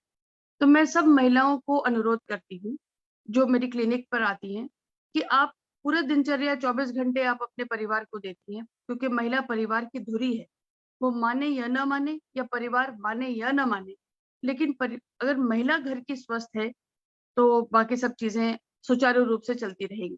जैसे कि फ्लाइट में जब हम बैठते हैं तो वो कहा जाता है कि वो जो ऑक्सीजन मास्क आएगा सबसे पहले स्वयं पहने, फिर दूसरों को पहनाएं और उनकी मदद करें। तो वही मैं महिला को समझाती हूँ कि पहले आप स्वस्थ रहिए तो आपका परिवार स्वस्थ रहेगा। तो इसलिए आपके स्वास्थ्य की चिंता करना हमारा काम है। तो मैं उनको सिर्फ ये समझाती हूँ कि पहले 5 मिनट दीजिए अपने आप को, उस 5 मिनट से शुरुआत करिए, और शुरुआत करते करते दिन का 1 घंटा आपका हमेशा सिर्फ और सिर्फ आपके लिए होना चाहिए। उसमें सिर्फ आप हो और आपके मन के विचार हो, उनको सबको आप फोकस करिए, तो आपका दिन भी बहुत अच्छा जाएगा, आपके विचार बहुत अच्छे रहेंगे और आप बहुत शांति से सारे के सारे काम कर पाएंगे। मेरा फिर अनुरोध है कि बहुत छोटे छोटे आसन बहुत अच्छा रिजल्ट देते हैं। और मैं सबसे इम्पोर्टेंट, देखिए कपालभाति और प्राणायाम बाबा रामदेव ने बहुत पॉपुलराइज करा है, उनका बहुत साधुवाद कि उन्होंने घर घर तक इन चीजों को पहुंचाया है। लेकिन उसके बावजूद सिर्फ आप 5 मिनट यदि बैठ जाते हैं अपने शरीर को देने के लिए, जैसा कि अभी सबने ये चर्चा में कहा कि योग is not only for physical health, योग is very important for your mental health too. And I feel physical health से ज्यादा मेंटल हेल्थ होना बहुत जरूरी है, क्योंकि half of the disease, in fact I always say 90% of the disease starts in the mind. अगर आपका मन स्वस्थ है, माइंड स्वस्थ है, अगर वो पैथोलॉजी को मानने के लिए तैयार नहीं है, तो आप एवरेस्ट पार कर सकते हैं, क्योंकि आप किसी भी चीज पर विजय पा सकते हैं, क्योंकि आपकी दृढ़ शक्ति वही वहां से आती, यहाँ से आती। और अगर आपके थॉट्स अच्छे हैं तो सब कुछ अच्छा होगा। तो योग आपको शरीर को, मन को, स्ट्रेस लेवल को नीचे लेकर आने के लिए सबसे बड़ा माध्यम है। इसलिए मेरी हर महिला से एक हाथ जोड़कर प्रार्थना है कि अपना समय थोड़ा सा इस तरह से मैनेजमेंट करिए कि अपने लिए कुछ समय निकालें। 5 या 10 मिनट आप दिन के अपने लिए जरूर निकाल के योग का प्रयोग करें। और उसके अलावा आपको जो एक्सरसाइज पसंद है वो करें। किसी को जिम जाना पसंद है, किसी को वॉक पे जाना पसंद है, आजकल साइकिलिंग बहुत इंपॉर्टेंट हो गया है, तो किसी भी चीज को आप करिए। लेकिन हर चीज के बाद सप्ताह का, अगर आपका जो भी एक्सरसाइजिंग शेड्यूल हो, उसमें सप्ताह में 1 दिन दीजिए, या हर एक्सरसाइज के पहले या बाद में 5 मिनट अपने आप को सेटल करने के लिए दीजिए, और देखिए आपकी ऊर्जा कितनी मल्टीप्लाई हो जाती है और आप किस ढंग से काम कर सकते हैं। महिलाओं के लिए शारीरिक रूप से जरूरी नहीं है कि आप बहुत स्ट्रॉन्ग एक्सरसाइज यदि करते हो तो। सबके पास समय है, किसी के पास समय नहीं है, किसी के पास जिम जाना पॉसिबल नहीं क्योंकि समय इस तरह का होता है। कोई जॉब के साथ घर को मैनेज कर रही है महिला, वो भी बहुत इंपॉर्टेंट है। पर अगेन, चाहे सुबह नहीं समय मिलता, फटाफट जॉब के लिए निकलना है, डब्बा बनाना है, लेकर जाना है, कहाँ समय, किसके पास समय? आपके पास बहुत सारी चीजें बोलने के लिए बहुत अच्छा होता है, लेकिन करना कैसे? अगर सुबह समय नहीं है तो रात को सोने से पहले 5 मिनट बिस्तर पे बैठ के भी यदि आप 5 मिनट अपने लिए दे देंगे तो ये बहुत जरूरी है। इस चीज को प्लीज प्रैक्टिस करिए। आज का दिन प्रण लेने का दिन अगर नहीं है तो कम से कम इस बात का विचार करने का दिन तो है। इसलिए हम कहते हैं कि योग दिवस क्यों, why only one day, but is that day that we at least start thinking about it. तो आप उस बारे में विचार जरूर करें। उस विचार के साथ बिलिद ने आज हम सबको जो जोड़ा है, उस विचार को प्रतिपादित करने का हमारा एक तरीका मिला है। हम इस चीज को हम आगे लेके जाएं। और मेरा आप सबसे अनुरोध है कि जहां भी, जब भी, जैसे भी एक गर्भस्थ नारी जब आपके परिवार में हो तो कृपया उसके ऊपर थोड़ा सा ध्यान जरूर दें, because it is not just the doctors that are going to help you. Doctors आपको मेडिसिन दे सकते हैं, डॉक्टर्स आपके बच्चे की ग्रोथ कर सकते हैं, लेकिन मेंटल हेल्थ पे काम करना हमें एक महिला के लिए बहुत जरूरी है। अगर वो मानसिक रूप से स्वस्थ होगी तो आगे उसका बच्चा बहुत स्वस्थ होगा और हम एक सुदृढ़ समाज और एक सशक्त राष्ट्र बना पाएंगे। इस बारे में मेरा एक मत है। मिलिंद, मैं आपसे आज्ञा चाहूंगी। हो सकता है मैं कुछ कम बोली हूँ, लेकिन I think it is enough, because बहुत लंबा टॉपिक है, बहुत सारे लोग हैं, सब अपना बहुत सारा देंगी। मैंने आज बीजारोपण में सिर्फ 2 चीज आप लोगों को देके जा रही हूँ कि एक गर्भस्थ नारी को ध्यान दें, और एक हर नारी अपने लिए थोड़ा समय निकालकर, कितनी भी दिनचर्या रूटीन कैसे भी हो, लेकिन 5 मिनट अपने लिए प्राणायाम भी अगर कर लेंगी तो बहुत हो जाएगा। आपने बहुत ही एक पीपल स्टडी का जो आपने कंसेप्ट बताया, ये मेरे साथ साथ काफी सारे लोगों के लिए इस चीज का आपने very basically what years तो साथ साथ आपकी जनरेशन सर आपका आवाज आवाज कुछ तो ये हो रहा है थोड़ा सा। हाँ, there's some break in the voice. हाँ is it right sir? No, कुछ आपकी डिस्टर्ब छोटी मिलिंद आवाज। Hello. Better. Yes. तो विजय जी आपने जो नेचुरल बर्डिंग का टेक्निक में जो का इम्पोर्टेंस बताया है, हम तो जितने भी हमारे आज के दर्शक हैं वो इस बारे में जरूर विचार करेंगे और मिलिंद जी अगर आपके 2 डिवाइस होंगे तो 1 डिवाइस को बंद कराओ। हाँ, एक का ल्यू कर दीजिए ऑडियो, तो आपका आवाज ठीक से।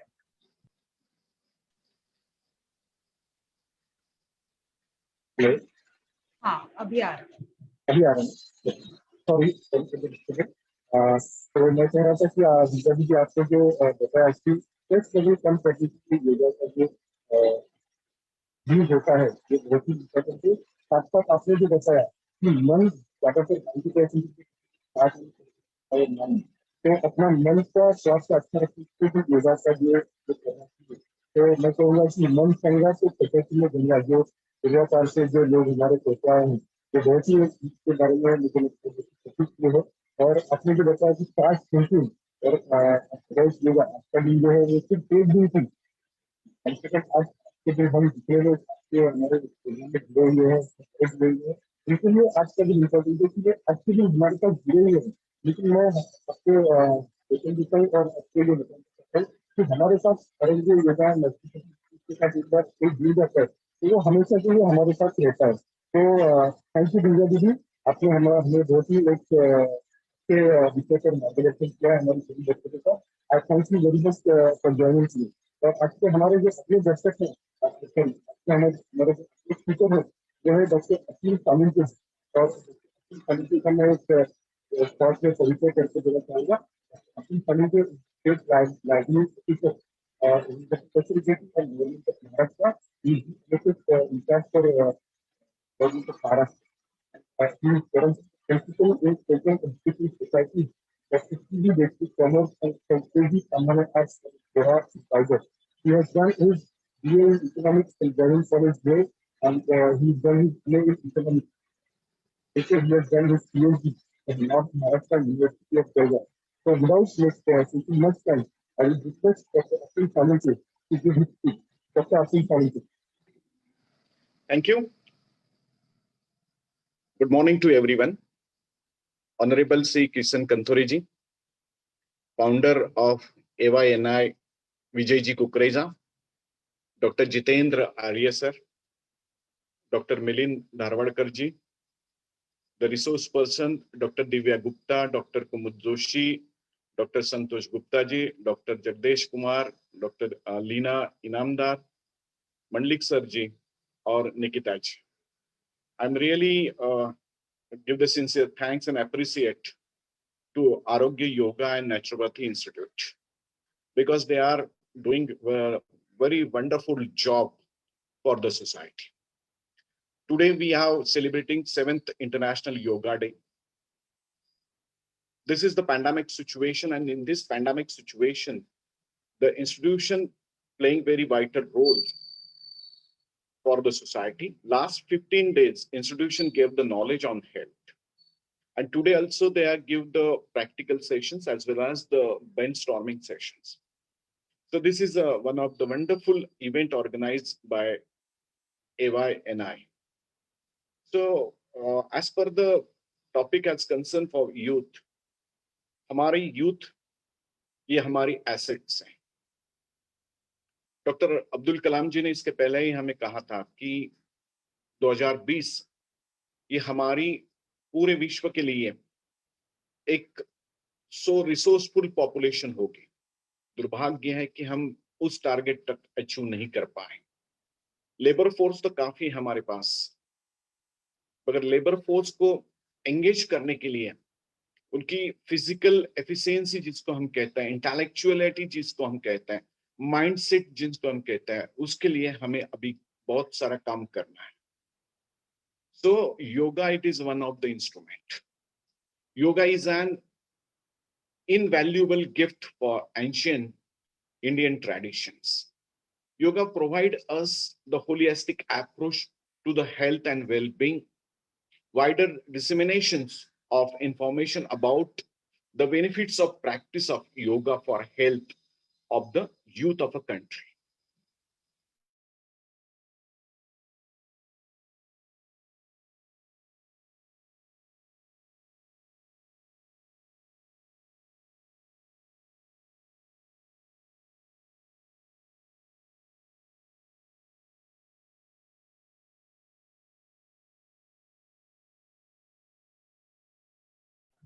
मे भी कुछ टेक्निकल इशू हुआ.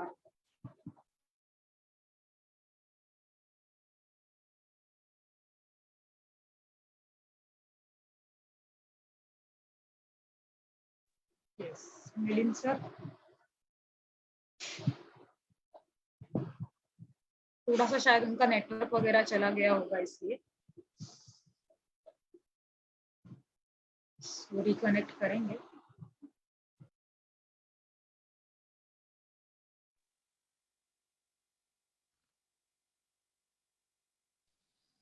Hello, sorry for disconnectivity. I'm extremely sorry for disconnectivity. Vijay ji ने जो बुक लिखा है उसमें सारी बातें आपके लिए उन्होंने बताई हुई है कि किस तरीके से हमारा माइंडसेट चेंज होना चाहिए. युवकों के लिए सबसे ज्यादा महत्वपूर्ण जो बात होती है, पहले ही अगर हमें HID इंडेक्स हमारी बात करना चाहते हैं कंट्री की, तो आज भी हम 123 के करीबन है 174 कंट्रीज में. उसके नजदीक हमें अगर सोचे तो हमारे बांग्लादेश हमसे आगे चल जा रही है. हम सोचते हैं कि श्रीलंका हमसे आगे है, चाइना हमसे आगे. जिस चाइना की हम बात करते हैं, जिनसे हमारी पॉपुलेशन की बात हम करते हैं, फिर भी चाइना हमसे आगे पहुंच चुकी है. सो HID इंडेक्स में अगर सबसे बात कोई रखी होगी तो लाइफ एक्सपेक्टेंसीज की बात हुई है. और life expectancy related to the efficiency है. हमारी इफिशियंसी अगर बढ़ जाती है तो लाइफ एक्सपेक्टेंसी हमारी ऑटोमेटिकली हमें वर्थफुल बना देती है. तो इसके लिए हम अगर चाहते हैं तो अभी हम कुछ वर्षों के बाद हम ये बताने की कोशिश करेंगे कि हमारे पास प्रोडक्टिविटी जो है, प्रोडक्टिविटी ज्यादा बढ़ाने के लिए हमारे पास यूथ फोर्स है, उसे हमें अगर एंगेज करना है, उनकी एफिशिएंसी अगर हमें बढ़ानी है, तो हमें इस पैंडेमिक सिचुएशन को भी सामने रखते हुए हमारी एफिशिएंसी, हमारी इम्यूनिटी कैपेसिटी जो है उसको बढ़ाना है. तो हमें ये बात कहाँ से मिल रही है? तो हमें योगा के जरिए rightly point out Vijay ji कि this is not a only exercise, this is one of the mindset है जो हम उसको बोलते हैं is embody United of the mind and body.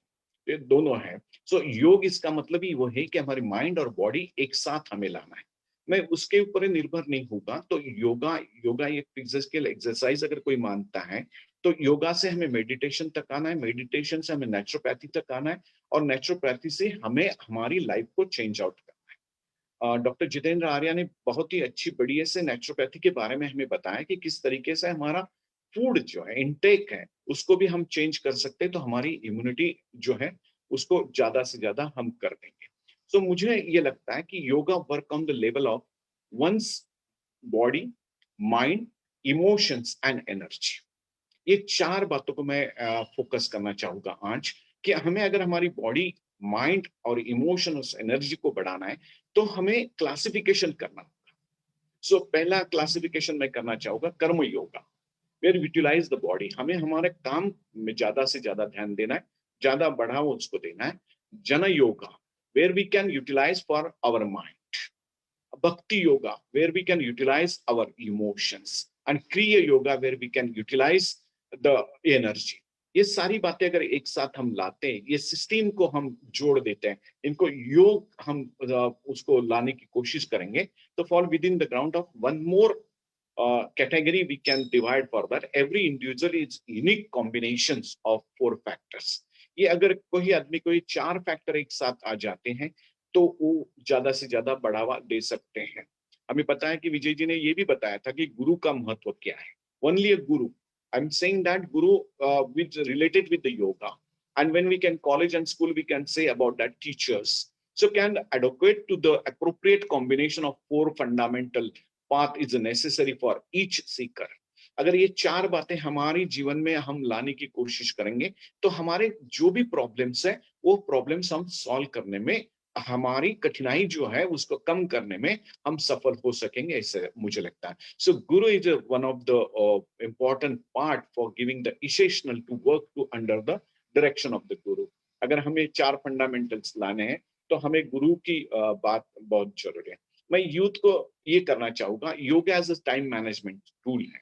अगर हम योगा लेना चाहते हैं और योगा और मेडिटेशन को कंबाइन करना चाहते हैं तो हमारी एनर्जी लेवल जो है वो हाई हो जाती है. और एनर्जी लेवल अगर हाई हो जाती है तो हम अपना एक्स्ट्रा आवर्स डिवोट कर सकते हैं. और जो एक्स्ट्रा आवर्स हम डिवोट करेंगे उससे हम हमारी टाइम मैनेजमेंट करने में काफी सफलता होगी.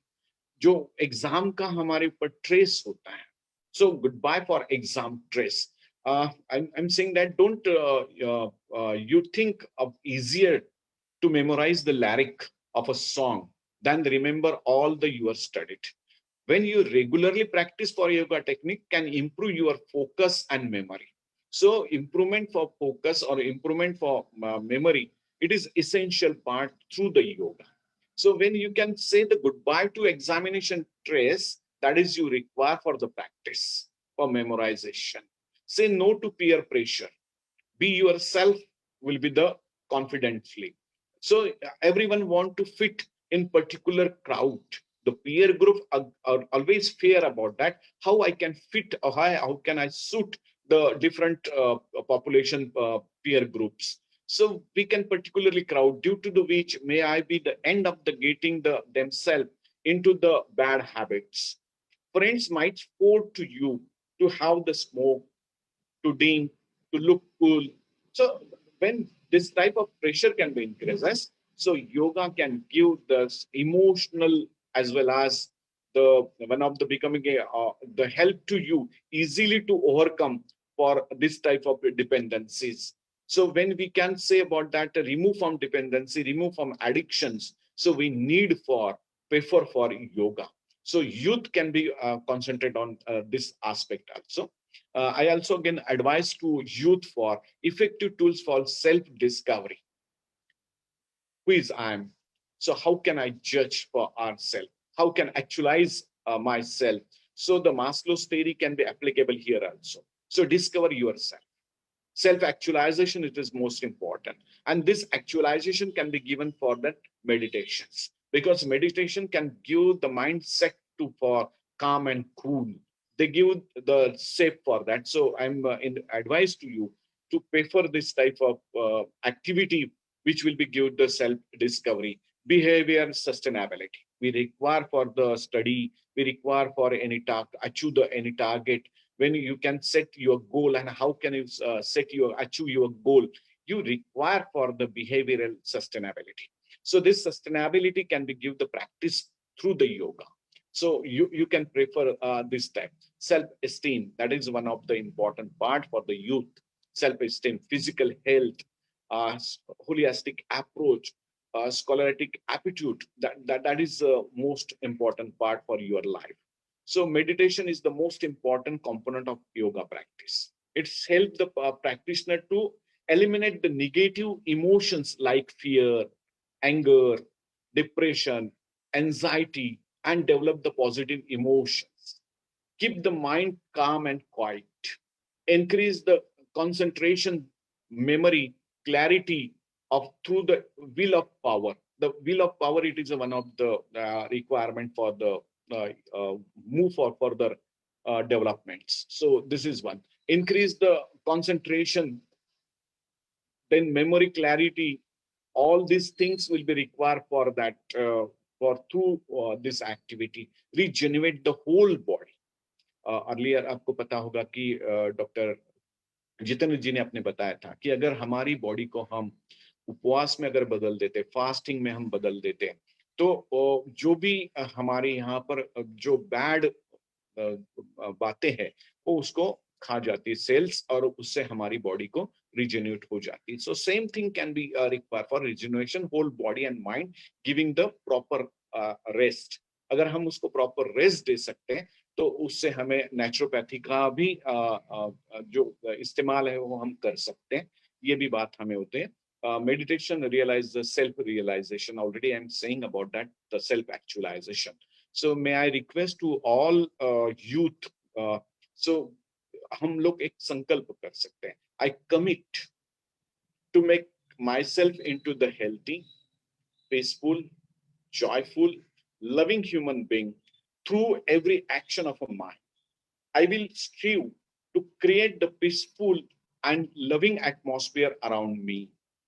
I strive to break the limitations of who I am right now and include the entire world as my own. I recognize the kindship of my own life with every other life. I recognize the unity of all there is the word. So therefore, this International Youth Day can give us the one memorable things to me. Earlier, Dr. Divya Madam also decided that you don't start today, but just you can think today about your body, about your mind, about your emotions, about your energy. So I here only the finish with this 4 aspect. So we can concentrate our body, mind, emotions, and energy. Thank you for giving me the opportunity and invite to me to on this platform. And really, I'm thankful to all organizers. And hand over to Milinji. Dr. Milinji, please. Yes. Thank you doctor Atul ji. And बहुत ही अच्छी आपने एक मार्गदर्शन किया है. और आपने जो कहा कि youth is our power, today youth is our power. और इस यूथ को अगर हमें बहुत अच्छी तरह से अगर हमारे इस यूथ को आरोग्य के इसमें अच्छा रखना है तो they should come into this thing of yoga. And they should at least आज के दिन उन्होंने सोचने के लिए स्टार्ट करना चाहिए. और आपने जो कहा yoga to meditation, meditation to naturopathy and naturopathy to immunity, ये बहुत ही एक इंपॉर्टेंट मैसेज सर आपने दिया है. और how youth can use yoga to focus on their studies and all other things. So thank you doctor Atul ji. And हमारे जो अगले स्पीकर हैं is the CEO of Indian Social Responsibility Network, mister Santosh Gupta. And I would like to tell that ISRN, that is Indian Social Responsibility Network, is a multi-dimensional facilitation network of voluntary organizations and corporate in the domain of corporate social responsibility, that is CSR, and sustainable development in India. He is also a member of the Expert Appraisal Committee for Non-Coal and Mining, Ministry of Environment, Forest and Climate Change, Government of India. He is also a member, State Level Vigilance and Monitoring Committee for the State of Uttar Pradesh and Ministry of Rural Development, Government of India. He has an enriching experience of more than 20 years in social development sector. He has worked with Ministry of Home Affairs, Government of India. He has extensive experience in disaster management and has worked with UNDP in disaster risk management program. And today's topic that Dr. Santosh Gupta will be speaking is role of NGOs to promote yoga. And without wasting much time, I would request Santosh ji to give his speech. Santosh sir. Thank you, Milan.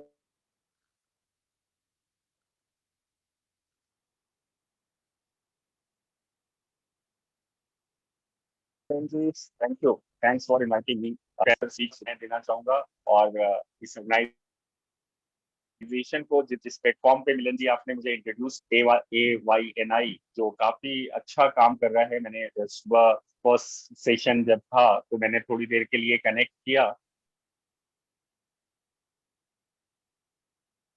तो उस time पे मुझे काफी अच्छा लगा. YNI के माध्यम से काफी एक्टिविटीज की गई हैं और योगा को आज भारत में जैसे हम आज जिस तरह से इंटरनेशनल डे की तरह योगा सेलिब्रेट कर रहे हैं, ये एक अपने आप में एक बहुत बड़ी बात है कि एक भारत का जो अपने एक पुरातन एक बहुत बड़ा हम कहें कि हमारे पास ये एक योगा का जो एक इतना बड़ा हमारा एक अपना अध्ययन था, अपना एक हमारी पहचान थी, संस्कृति थी, वो आज पूरे वर्ल्ड में रिकग्नाइज्ड हुई है और इसमें माननीय प्रधानमंत्री जी ने जिस तरह से 2015 में इसे इंटरनेशनल योगा डे रिकग्नाइज करने में जिस तरह का एफर्ट्स किया वो वाकई बहुत सराहनीय है, और जिसके कारण आज हम सब मिलकर योगा जो जिसको हमारे हमारे जीन में है, जो हमारे डीएनए में है हम कह सकते हैं, और हम सब करते आते थे, बट इस तरह से इसको पॉपुलराइज करना और लोगों के मन में बैठाना,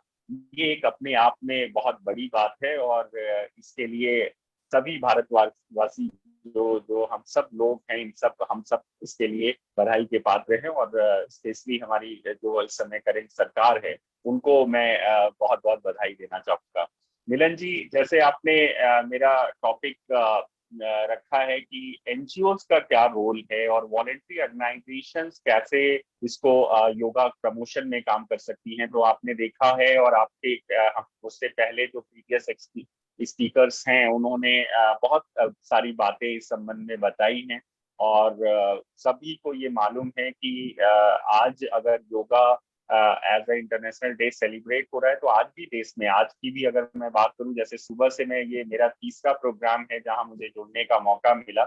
इससे पहले सुबह एक 7 बजे कार्यक्रम में मैं एनजीओ के ही एक कार्यक्रम में था जहां पर उन्होंने लाइव डेमो योगा का किया, और बहुत सारे लोग उनके साथ जुड़े थे, और उन सबको उन्होंने योगा के बारे में और उसकी जो उसकी इम्पोर्टेंस है, जो उसके इम्पैक्ट्स है, उसके बारे में बात की।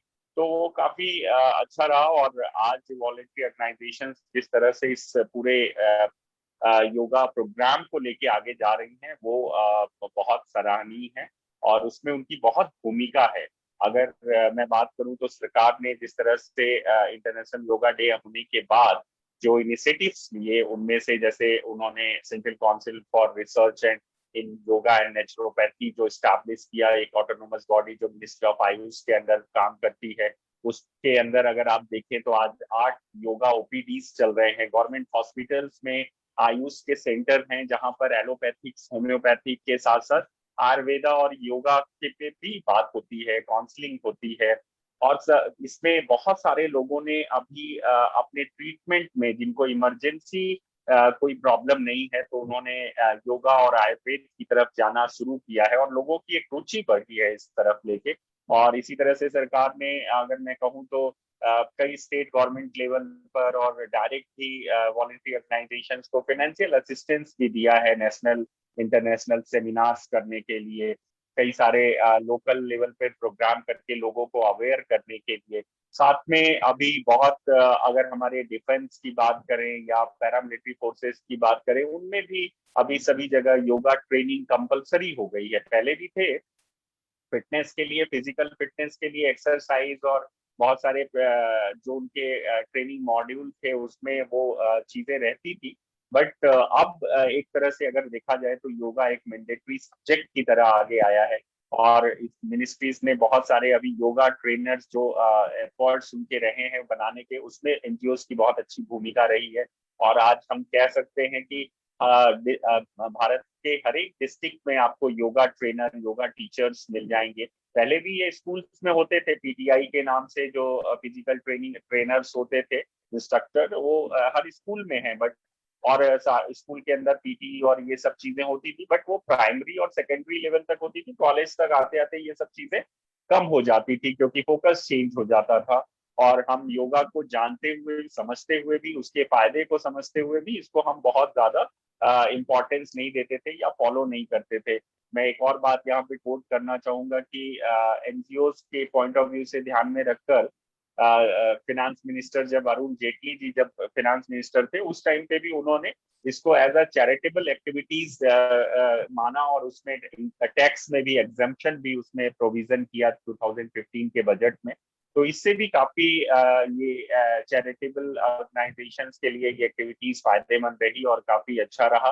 गवर्नमेंट के और भी बहुत सारे प्रमोशंस हुए जिनमें वॉलंटरी ऑर्गेनाइजेशंस ने हाथ मिलाकर बहुत आगे इसको ले जाने में काम किया, जैसे जो योगा ऐप को प्रमोट करने की बात कहें, या योगा नेशनल हेल्थ पॉलिसी जो 2017 में बनी, उसमें इंक्लूजन हुआ योगा का।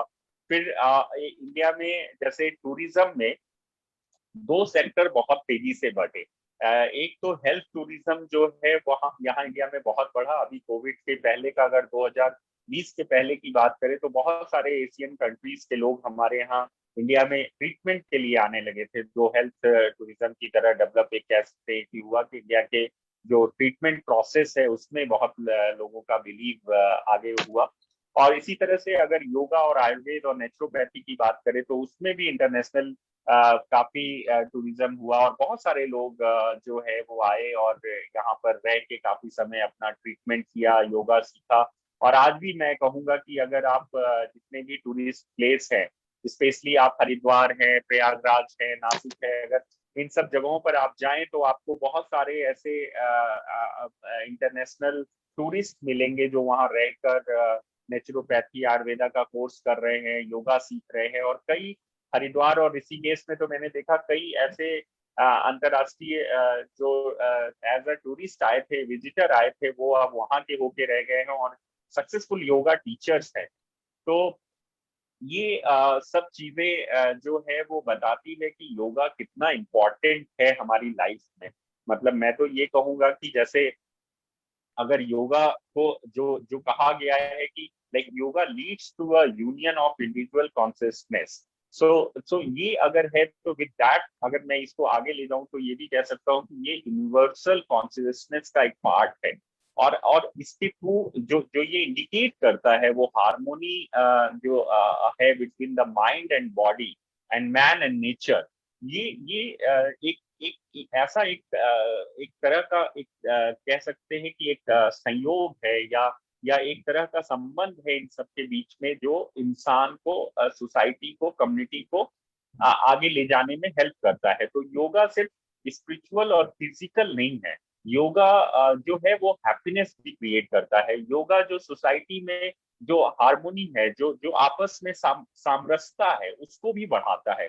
आज अगर हम भारत में देखें तो जिस तरह से कास्ट, रिलीजन और तरह तरह की चीजों को लेके डिस्प्यूट होते हैं और बहुत सारे आप देख रहे हैं कि हमारे आसपास बहुत स्ट्रेस है, बहुत सारे लोग तनाव में हैं। और स्पेशली ये कोविड के दौरान अगर मैं बात करूं तो लोगों को कोविड में काफी जो है वो प्रॉब्लम हुई है और सुसाइड केसेस बहुत बढ़े हैं, डिप्रेशन के केसेस बहुत बढ़े हैं। और इन सब में कहीं ना कहीं मेडिटेशन और योगा अगर जिन लोगों ने भी किया है तो उनका जो सोशल इमोशनल डेवलपमेंट है वो कहीं ज्यादा हुआ है। और इसीलिए वॉलेंट्री ऑर्गेनाइजेशंस के पॉइंट ऑफ व्यू से कहूँ, जो मेरा सब्जेक्ट आपने दिया है उसके पॉइंट ऑफ व्यू से, तो वॉलेंट्री ऑर्गेनाइजेशंस की आज जो भूमिका है वो अपने अलग अलग सस्टेनेबल डेवलपमेंट गोल के पॉइंट ऑफ व्यू से वो थेमेटिक एरियाज में तो काम कर रही है, like health, education, livelihood, environment, water, different areas में। बट साथ में उनको हर प्रोग्राम्स के, अपने हर इम्प्लीमेंटेशन प्रोग्राम के अंदर अगर वो योगा को भी ऐड कर ले तो शायद ये जो जो उनका प्रोग्राम का जो रीच है और जो उनके एक्सपेक्टेड आउटकम्स हैं वो ज्यादा बेटर होंगे। क्योंकि अगर हम इस हर अपने प्रोग्राम के अंदर अगर योगा का एक सेक्शन डालें या योगा अपने एम्प्लॉयज को या कम्युनिटीज को या जो फील्ड फंक्शनरीज है उन सबको अगर योगा के साथ जोड़े तो उनका जो सेल्फ अवेयरनेस है वो ज्यादा डेवलप होगा। वो कॉन्फिडेंस बिल्डिंग में वो काफी हेल्प करेगा योगा, जिससे कि वो बहुत ही कॉन्फिडेंटली सोसाइटीज को, कम्युनिटी को, जिस भी एरिया में वो काम कर रहे हैं वहां पर वो और बेटर रिजल्ट दे पाएंगे और अच्छे से काम कर पाएंगे। और स्पेशली अगर कम्युनिटी पॉइंट ऑफ व्यू से कहूँ तो वॉलंटरी ऑर्गेनाइजेशन के लिए ये एक अपॉर्चुनिटी है।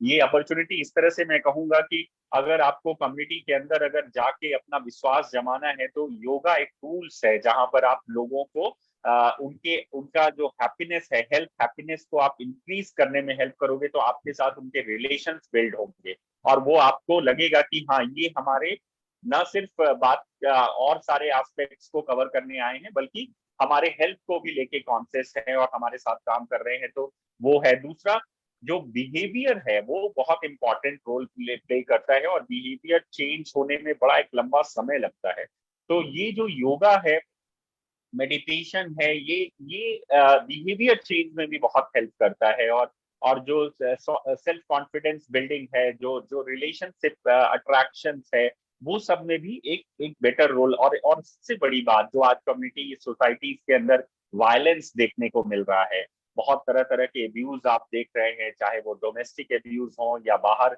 जो सोसाइटीज में क्राइम रेट जो बढ़ रहा है, उसमें भी कहीं ना कहीं जो इलिटरेसी और सारे रीजंस तो फैक्टर्स तो काम करते ही है, लेकिन उन सब में एक इम्पॉर्टेंट फैक्टर्स ये भी है कि लोगों को स्ट्रेस है, लोग शांत नहीं है, उनका माइंड शांत नहीं है, पीस नहीं है। तो उसके कारण भी उनके बिहेवियर जो है वो उनका जो है वो अग्रेसिव होता है, और वहां पर जो सोसाइटी है वो अलग तरीके से देखती है। तो इस तरीके में वायलेंस को कम करने के लिए सोसाइटी में एक पीस इन्वायरमेंट क्रिएट करने के लिए भी योगा एक बड़ा रोल प्ले कर सकता है। इसलिए मैं सभी सिविल सोसाइटी से ये रिक्वेस्ट करूंगा कि आप अपने हर प्रोग्राम में इसको चिप इन करिए, और हफ्ते में या 10 दिन में एक बार जरूर योगा सेशन रखिए। चाहे आप किसी भी एरिया में आप काम कर रहे हो, किसी भी प्रोग्राम में आप हो, आप उसमें योगा आप ऐड कर लीजिए। इसमें आपको न सिर्फ सोशल अवेयरनेस फैलाने में हेल्प मिलेगी, सोसाइटी के साथ बॉन्डिंग क्रिएट होगी, क्राइम कम होगा, वायलेंस कम होगा। साथ में अगर आप देखें तो सोसाइटी के अंदर जो डिप्रेशन है, जो स्ट्रेस है, वो भी खत्म होंगे और लोग हैप्पी होंगे, हैप्पी इंडेक्स हमारा इंक्रीज होगा। तो वो एक आपका सक्सेस होगा जो ओवरऑल आपके पूरे प्रोजेक्ट एरिया को इम्पैक्टफुल बनाएगा।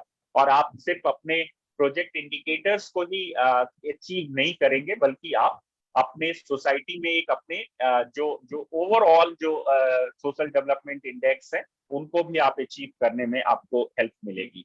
साथ में आपका जो फोकस है प्रोग्राम का, वो और कंसंट्रेशन वो और स्ट्रांग होगा, और आप सोसाइटी को और ज्यादा तरीके से आप उनको जो फैसिलिटीज हैं वो प्रोवाइड कर पाएंगे।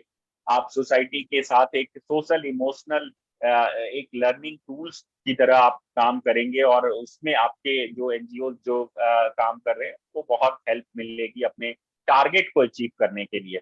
तो मैं ये कहूंगा सभी ऑर्गेनाइजेशन से कि ये प्रमोशन जो योगा प्रमोशन है वो सिर्फ प्रमोशन नहीं है, बल्कि लाइफ ऑफ योगा है। और आप इसको अपने रूटीन में अपने ऐड करिए, अपने हर एक एक्टिविटीज के अंदर ऐड करिए। और इसके प्रमोशन के लिए भी बहुत सारे प्रोग्राम्स हैं। आप मिनिस्ट्री ऑफ आयुष की वेबसाइट पे जाइए, वहां पर आपको बहुत सारी स्कीम्स हैं जो आपको मिलेंगी, और भी बहुत सारे इंस्टीट्यूशंस हैं, इंटरनेशनल ऑर्गेनाइजेशंस हैं जो योगा प्रमोशन में सोशल इमोशनल जो डेवलपमेंट बिहेवियर है उसमें बहुत सारे प्रमोशंस के लिए प्रोग्राम्स वो देती हैं। तो आप उनको लीजिए और अपने प्रोग्राम्स के साथ उसको आगे बढ़ाइए, क्योंकि मेरा एक मानना है कि आपको वॉलंटरी ऑर्गेनाइजेशन जो है उनका एक मेजर रिस्पॉन्सिबिलिटी है giving back to the community. तो आपको सोसाइटी को जो वापस करना है, जो और ये हर व्यक्ति को करना है, क्योंकि हम जब पैदा होते हैं और मतलब हमारे जन्म से लेकर मृत्यु तक हम सब एक दूसरे पर डिपेंडेंट हैं। और हम पहली सांस जो लेते हैं वो भी हम दूसरे से लेते हैं, इन्वायरमेंट से, नेचर से लेते हैं। तो जब हम हमें सब हर कोई हमें दे रहा है और हमारी लाइफ को बिल्ड करने में हेल्प कर रहा है, तो हमें भी लोगों को अपने से जितना ज्यादा से ज्यादा चीजें हो पाए उसे करने में हमें आगे बढ़ना चाहिए। Otherwise you have not lived today until you have done something for someone who can never repay you. So ये एक मंत्र है जिसको आपको मानना पड़ेगा, और एक गोल की तरह आपको योगा को लेना पड़ेगा, और इसकी प्रैक्टिस, इसको लेके आगे जाने के कार्यक्रम ये आपको बनाने पड़ेंगे। और स्पेशली जो वल्नरेबल जो ग्रुप है, जो एक्सक्लूजन है, जो सोशल एक्सक्लूसिव सोसाइटीज है, उनमें ये बहुत स्पेशल रोल प्ले कर सकता है। और आप देखेंगे कि इसके रिजल्ट आपको जल्दी मिलेंगे, जहां पे भी आप इसको अप्लाई करेंगे वो अच्छा होगा। तो मैं सिर्फ ये आज के अंतर्राष्ट्रीय योगा दिवस पर मैं सभी स्वयंसेवी संस्थाओं को ये संदेश देना चाहूंगा कि आप अपने हर प्रोग्राम के साथ योगा को भी ऐड करिए, और योगा से न सिर्फ आपके प्रोग्राम्स के जो अचीवमेंट रेट है वो आपको अचीव होगा, बल्कि आप सोसाइटी में एक नई एनर्जी, एक नई हार्मोनी, एक नई हेल्थ, हैप्पीनेस भी क्रिएट करेंगे। ये एज अ नेटवर्क ऑर्गेनाइजेशन, जैसे अभिलन जी ने हमारे इंट्रोडक्शन में बताया कि ISRN वॉलंटरी ऑर्गेनाइजेशन का नेटवर्क है, और देश भर में 800 से ज्यादा संस्थाएं हमारे साथ जुड़ी हैं। हम सभी अपनी मेंबर ऑर्गेनाइजेशन के साथ हम लोग ये कोशिश कर रहे हैं कि योगा को हम भारत के हर घर में ले जाएं, और लोग जानते हैं लेकिन उनको प्रैक्टिस में लाएं और ये प्रैक्टिस आगे चल के सोसाइटी को एक हेल्दी सोसाइटी बनाने में हेल्प कर सके। इन्हीं शब्दों के साथ मैं अपनी वाणी को विराम देना चाहूंगा। हमारे हम सब लोग वेट कर रहे हैं, उनको सुनना चाहते हैं हम सब लोग, तो मैं ज्यादा उनके और आपके बीच में अपना समय नहीं लूंगा। तो मैं यहीं पर सबको धन्यवाद देता हूँ, आपने मुझे समय दिया, सुना, इन सब के लिए आपका बहुत बहुत आभार। Thank you Milan ji. Thank you sir, thank you. And ये थे संतोष गुप्ता जी, ISRN के CEO। एंड इन्होंने जो सबसे बड़ा एक ओपनिंग स्टेटमेंट इनका जो था, that yoga is in our genes and DNA of all Indians, सिर्फ हमें इसको प्रैक्टिस में लाना चाहिए। आपने संतोष जी जो कहा कि yoga can be a very good opportunity and it can be a tool to increase the health and happiness in the community and society, which is एक हर एक इंसान का, हर एक व्यक्ति का जो एक कर्तव्य है, सोसाइटी को कुछ ना कुछ देना है उसको। तो ये योगा के रूप से वो देंगे अगर, तो बहुत ही ये सोसाइटी को, पूरे समाज को फायदा होगा, पूरे राष्ट्र को फायदा होगा, पूरी दुनिया को फायदा होगा। सो थैंक यू संतोष जी, आज आपने हमें NGOs के मार्गदर्शन में काफी सारे पॉइंट्स के ऊपर मार्गदर्शन किया, NGOs को कैसे यूटिलाइज कर सकते हैं योगा को प्रमोट करने के लिए। Thank you sir. आज हमारे अगले जो स्पीकर हैं वो है हमारे जवाहरलाल नेहरू यूनिवर्सिटी न्यू दिल्ली के vice chancellor professor M Jagdesh Kumar. मैं एक शॉर्ट में प्रोफेसर साहब का परिचय करके देना चाहूंगा। Professor M Jagdesh Kumar ji has obtained his MS in electrical engineering and PhD in electrical engineering from the Department of Electrical Engineering, Indian Institute of Technology, Madras. He did his postdoctoral research from the Department of Electrical and Computer Engineering from University of Waterloo, that is in Ontario, Canada. He is a professor in the Department of Electrical Engineering in IIT Delhi. He also works in the area of nanoelectric devices, that is nanoscale device modeling and simulation, innovative device design and power semiconductor devices. He has published extensively in the above areas with 3 books, 4 chapters, and more than 250 publications in referred journals and conferences. He also has several patent applications have been filed based on his research. And he is currently the Vice Chancellor of Jawaharlal Nehru University, New Delhi, and is on leave from IIT Delhi. He still teaches and supervises from to PhD students in IIT New Delhi. और सही मायनों में अगर कहा जाए कि आज हमारा ये सौभाग्य है कि हमें आप जैसे एक स्पीकर का हमें एक सानिध्य मिलने वाला है। तो ज्यादा समय न लेते हुए मैं प्रोफेसर जगदेश कुमार जी से विनती करता हूं कि वो अपना मार्गदर्शन करें। प्रोफेसर जगदेश कुमार। धन्यवाद मिलिंद जी। My pranams to all the experts who have joined this program and also all the admirers and practitioners of yoga. Just this morning we had the International Day of Yoga celebrations at JNU, and Sri Ravi Shankar ji was the chief guest. Although he was at Bengaluru and we are in Delhi, we felt connected because the only single thought that we had in our mind was yoga during that program. Today, I equally feel connected to all of you, although you are in a faraway place and I am in Delhi, because the common thread in our minds is yoga. We are all thinking about yoga today as we speak and listen to each other. You know, when we talk about thoughts, do you remember the first thought that you got this morning when you woke up? Do you remember the last thought that you had just before you went to bed? Well, you know, there is a constant chattering that is going on between you and somebody within you about various things that happen during the course of the day. This is what we call thoughts. Constantly thoughts are coming. And cognitive scientists say that in a period of 24 hours, we have close to 64,000 thoughts in our mind. And the speciality of these thoughts is that most of them, they are focused either on something that may happen in future, tomorrow I may get COVID-19, or I may lose my job, or I may not be able to do well in my exam. Many thoughts are revolving around those kind of uncertainties in future. And many of these thoughts are also related to what happened in the past. Somebody insulted me, or with somebody I had an argument, or some pain that was caused to me. So we are constantly thinking about either something that may happen in future or something that affected us in the past. Cognitive scientists also tell us that these 64,000 thoughts are not unique thoughts.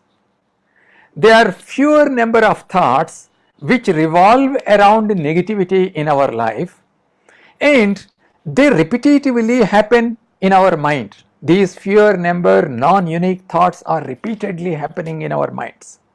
Now the problem with that is, when such repetitive non-unique processes take place in our mind, they create neural pathways in our brain, and once that happens, we start looking at everything in a negative way. We start mistrusting people, we lose confidence, and Buddha very rightly therefore said, you are a product of your own thoughts. Now it is very, very important to recognize that our mind will keep getting all kinds of thoughts. These thoughts may be expressed in terms of words, sentences, or even they may have visual imagery. We cannot stop these thoughts. But can we train ourselves to remain within the present rather than thinking about future or thinking about the past? And that is what yoga does to us. It guides us to live in the present. And how can we do that? Well, yoga has various techniques. Simple breathing techniques, simple pranayama, simple asanas. Through these means, you connect your five senses to the external world, and the external world is connected to your inner self, so that you try to be in the present. And that is why the breathing techniques are given a lot of importance in yoga. You know, when you it's often very common to hear when somebody dies, we say he took his last breath, meaning that only if we have certain fixed number of breaths, only then we can take the last breath. So from the time we are born to the time we die, we have fixed number of deaths associated with our life, either because of our genetic making or whatever that has made us and created us. Now, can we spend these number of breaths in as efficient manner as possible? Can we, for example, limit the number of breaths that you take per minute so that we can live longer? That is what yogis and the yoga practitioners do. The people who practice yoga, they breathe the least number of times per minute. And if we can practice yoga, we can live longer, we can live in a healthy manner. If you look at the data, how many people are practicing yoga, let's say in an advanced country like US, the recent studies say that about 15% of the adults are associated with yoga practice in US. About 10% of kids in the age range from 4 to 17 are associated with yoga practice. Today, there is a greater need to create awareness and increase the number of people who practice this yoga. And there is no other place than the educational institutes, because we have close to about 300 million students from class 1 to the higher educational institutes. We have close to about 30 million students in all the higher educational institutes and the colleges. So we must start yoga in a big way as a movement, so that we create that interest and motivation among the students to adopt yoga as a way of life. And that is very, very important, because we have seen the importance of being immune to all kinds of infection during this COVID-19 pandemic. So there are two things that we can do as educational institutes. One is, although we have started a yoga university, although there are some universities which have started undergraduate programs in yoga, but then those numbers are limited. What we need to do is create more awareness so that students learn about yoga and practice it as part of their daily life. So one of the things that we can do here is to introduce, for example, a 3-credit elective course in all higher educational institutes. Remember, when the Supreme Court made it mandatory for all higher educational institutes to start a course on environmental protection, we all started. Today, no student can get a degree without completing a 3-credit course on environmental awareness. Environment is very important to be protected. It is outside us. But what about protecting within ourselves, our inner selves? And that is where yoga will play a major role. And it is time that we introduce this course so that more and more number of students participate in yoga practice. But in order to encourage the educational institutes to do this, perhaps it is also time now to think about a parameter called, just like the gross enrollment ratio, we should introduce a parameter called yoga enrollment ratio, meaning that I have certain number of students in my university, and out of that certain number of students have taken this course and then they are using it as part of their lifestyle. So if you can calculate this yoga enrollment ratio across all higher educational institutes and promote yoga in a great way, I'm sure it's going to catch up among our youth. And we can also recognize the institutes which have the highest yoga enrollment ratio as a recognition, as a motivation.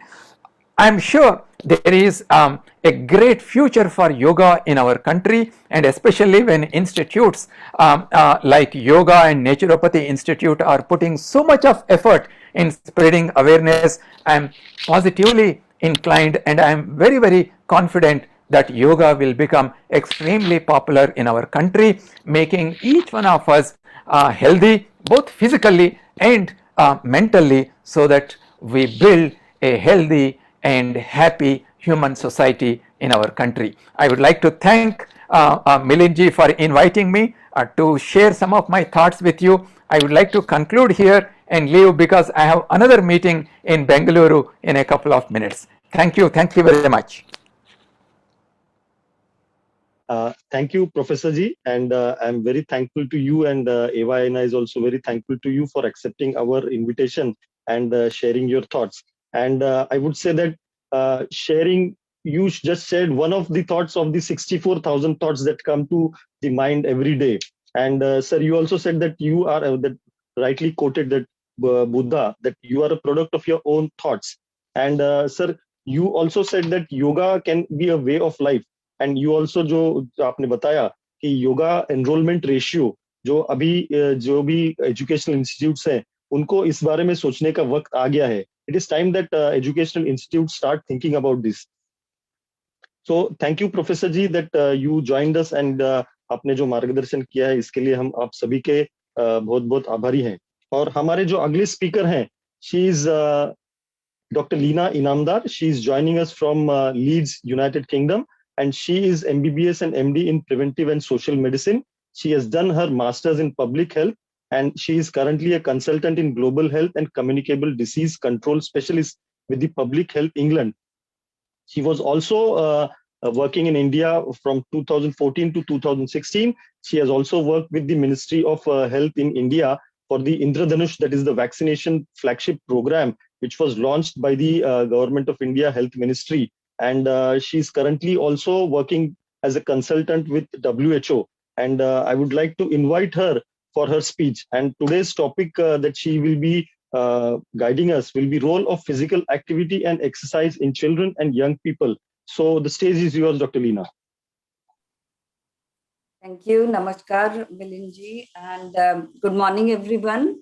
It is really my privilege to share this esteemed panel with all of the members who have spoken before me, and I very much enjoyed listening to their thoughts. So it's a really honor and privilege for me to have the opportunity to talk to all of you here today. And thank you, Milind ji and Vijay ji, for inviting me to share some thoughts on this important occasion of International Yoga Day. So as Milind ji has said, I will briefly talk about the role of physical activity and exercise in youth health and development. Obviously, as we have been hearing, yoga is an integral part of any of the physical activity tools that we can impart to children. So I would like to share a few slides, Milind ji, if it is possible to share, give me some host. Just a second. Sharing, right? Just a second. Nikita, can you just make Dr. Leena co-host so that she can share the slide? Yes, already done. Yeah, okay, thank you. Thank you. So let me just share my screen.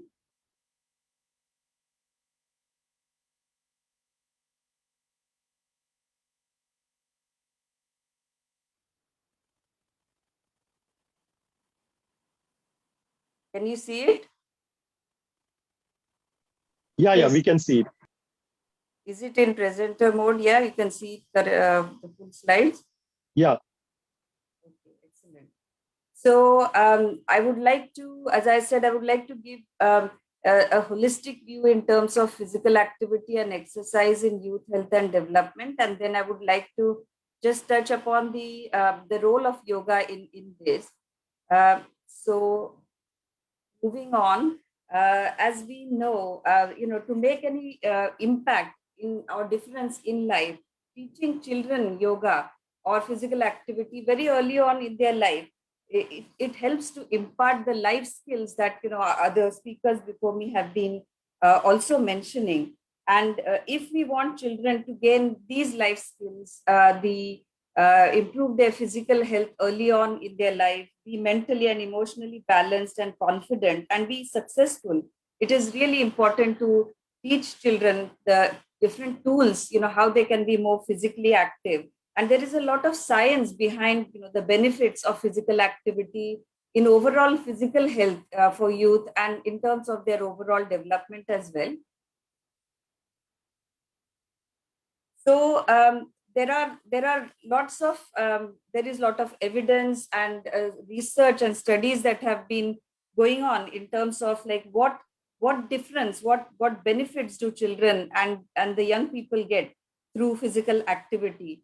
And basically, as children grow, their bodies, we need to keep their bodies healthy and strong to increase their general health and fitness level, improve their motor skills, to keep their body toned, to improve the flexibility, strength, balance, and all of the stability. So that's really important in terms of their coordination improvement, improving posture, muscle strength, bone strength, and all of this is really beneficial to improve and basically give to develop the healthy metabolism for ensuring that their long-term health is also good.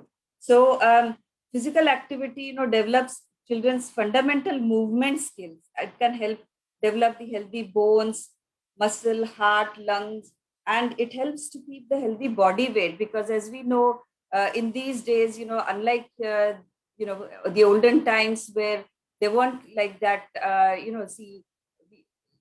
because of the lot of industrialization and urbanization, we are losing green spaces. There's a lot of automation. Previously, families used to walk for long distances. And now we know that because of the gadgets and, the electronics and say the TV and all of the social media, children are very much glued to the, screens. And therefore, there is a need to ensure that, they maintain a healthy body weight.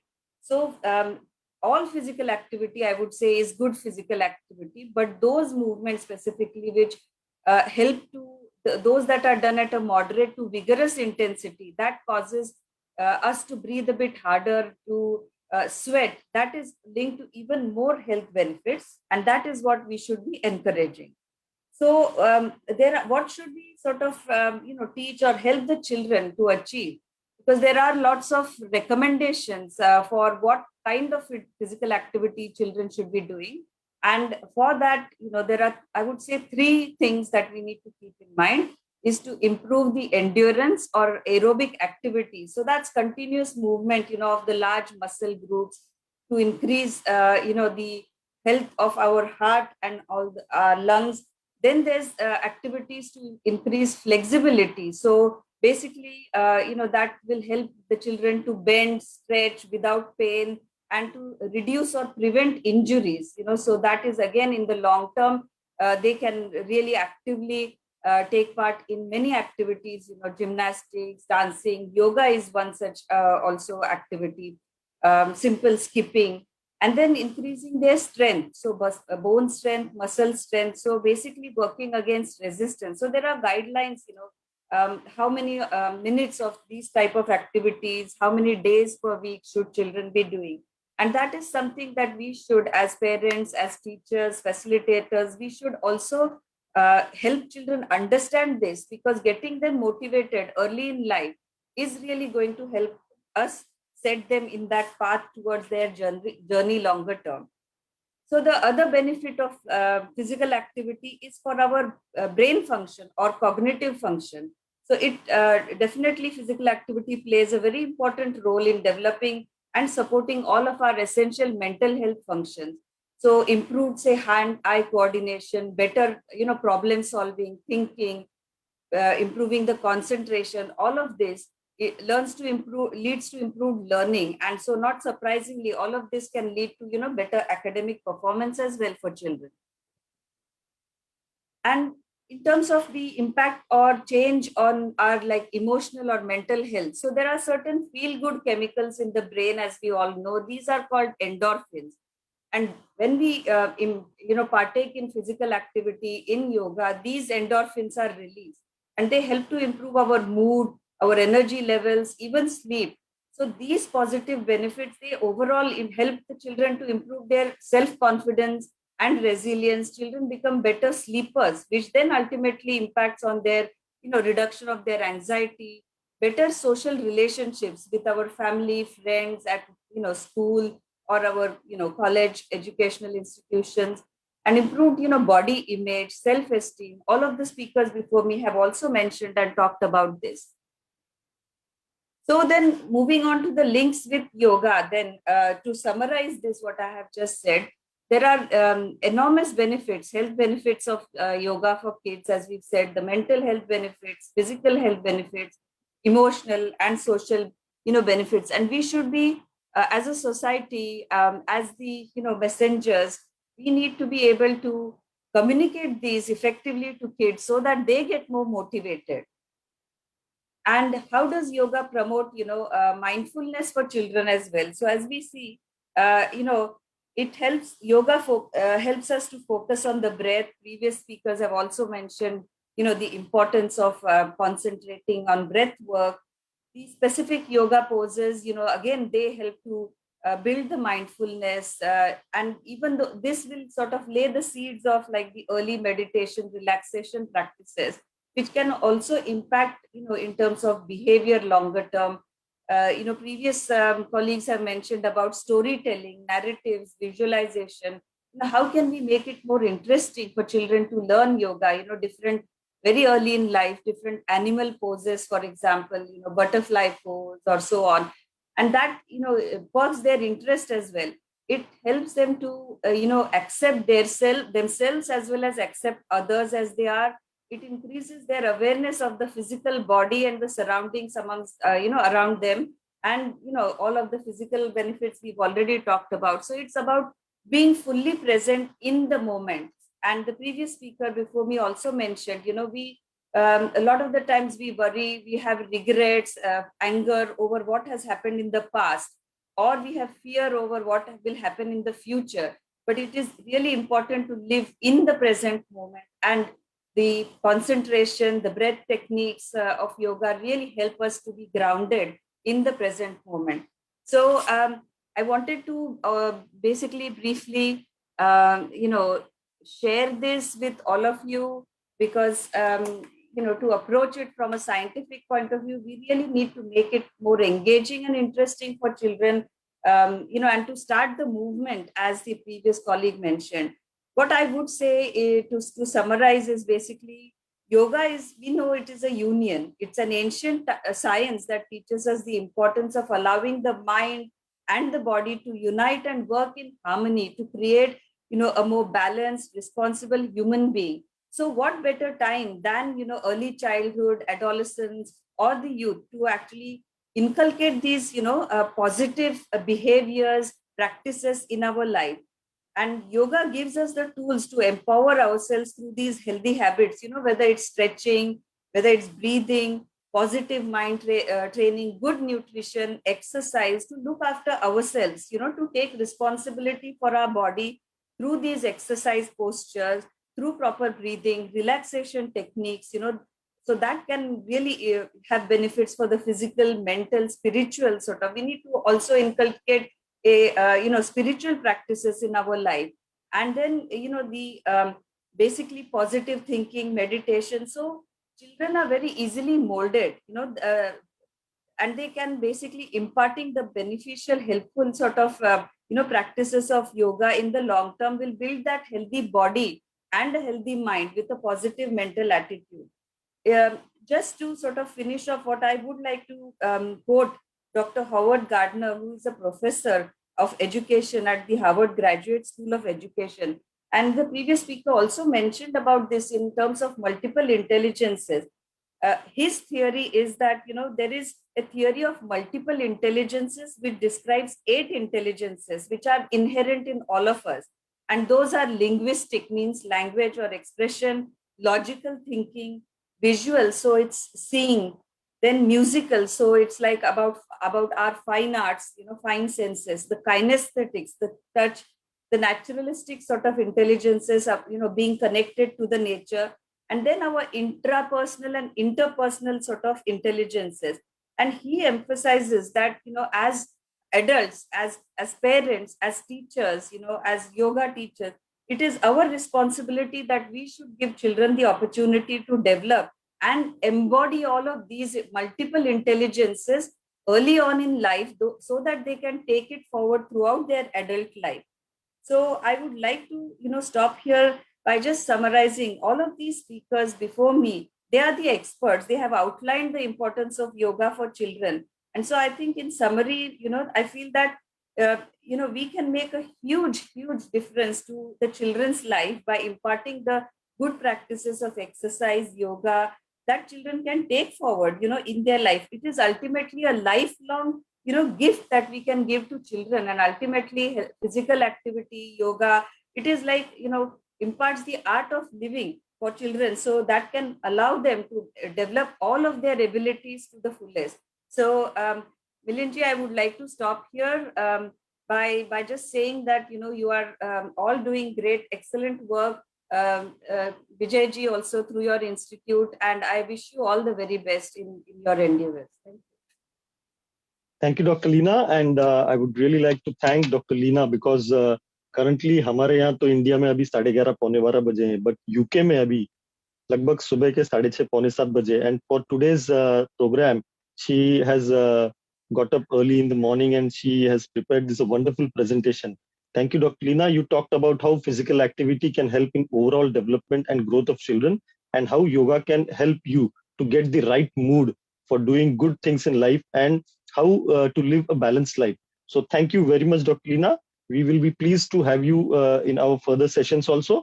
And अब हमारे अगले जो हमारे speaker हैं वो है हमारे मुरबाड विधानसभा क्षेत्र के हमारे जो माननीय विधायक जी हैं, जो श्री किशन कथोरे जी हैं.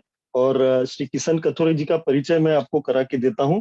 किशन कथोरे जी हमारे बदलापुर के नजदीक जो सागांव असनोली ग्राम पंचायत है, वहां से सरपंच के तौर पे इन्होंने अपने राजनीतिक जीवन का सफर शुरू किया था, और उसके बाद पंचायत समिति के सभापति बने. उसके आगे इनका जो सफर रहा वो जिला परिषद के सदस्य, और 2 बार ये जिला परिषद के अध्यक्ष भी बने.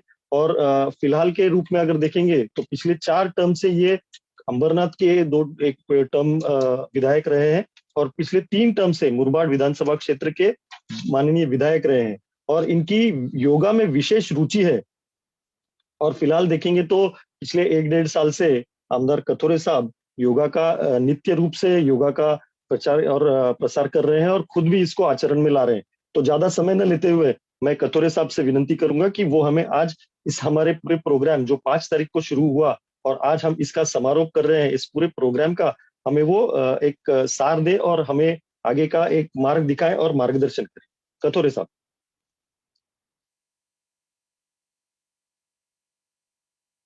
हेलो, धन्यवाद मिलिंद जी। आरोग्य योग नेचुरोपॅथी इंस्टिट्यूट 7वा आंतरराष्ट्रीय योग दिन। भारतीय जनता पार्टीचे माझे सर्व सहकारी, आरोग्य योग नेचुरोपॅथी इंस्टिट्यूटचे सर्व शिक्षक, सर्व प्रमुख वक्ते व मार्गदर्शक तसेच या कार्यक्रमात सहभागी झालेले सर्व नागरिक बंधू भगिनी, युवा मित्रांनो,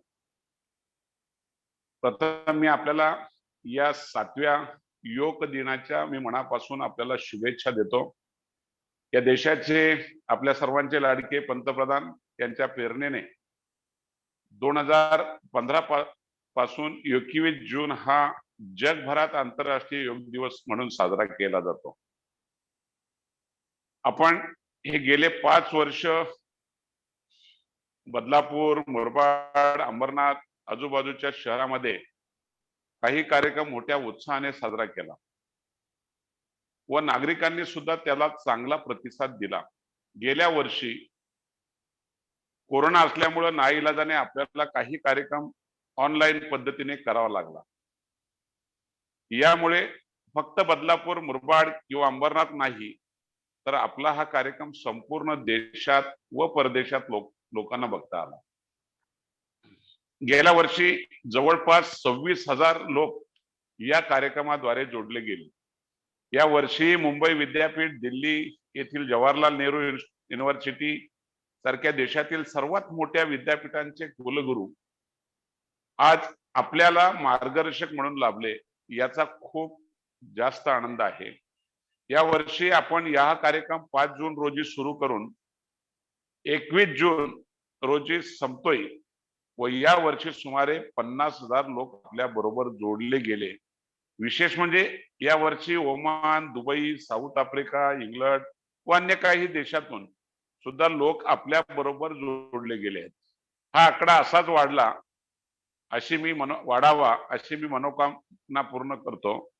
कोरोनामुळे नागरिकांच्या आपल्या आरोग्याची काळजी घेण्याची एक चांगली सवय सुद्धा आपल्याला लागली।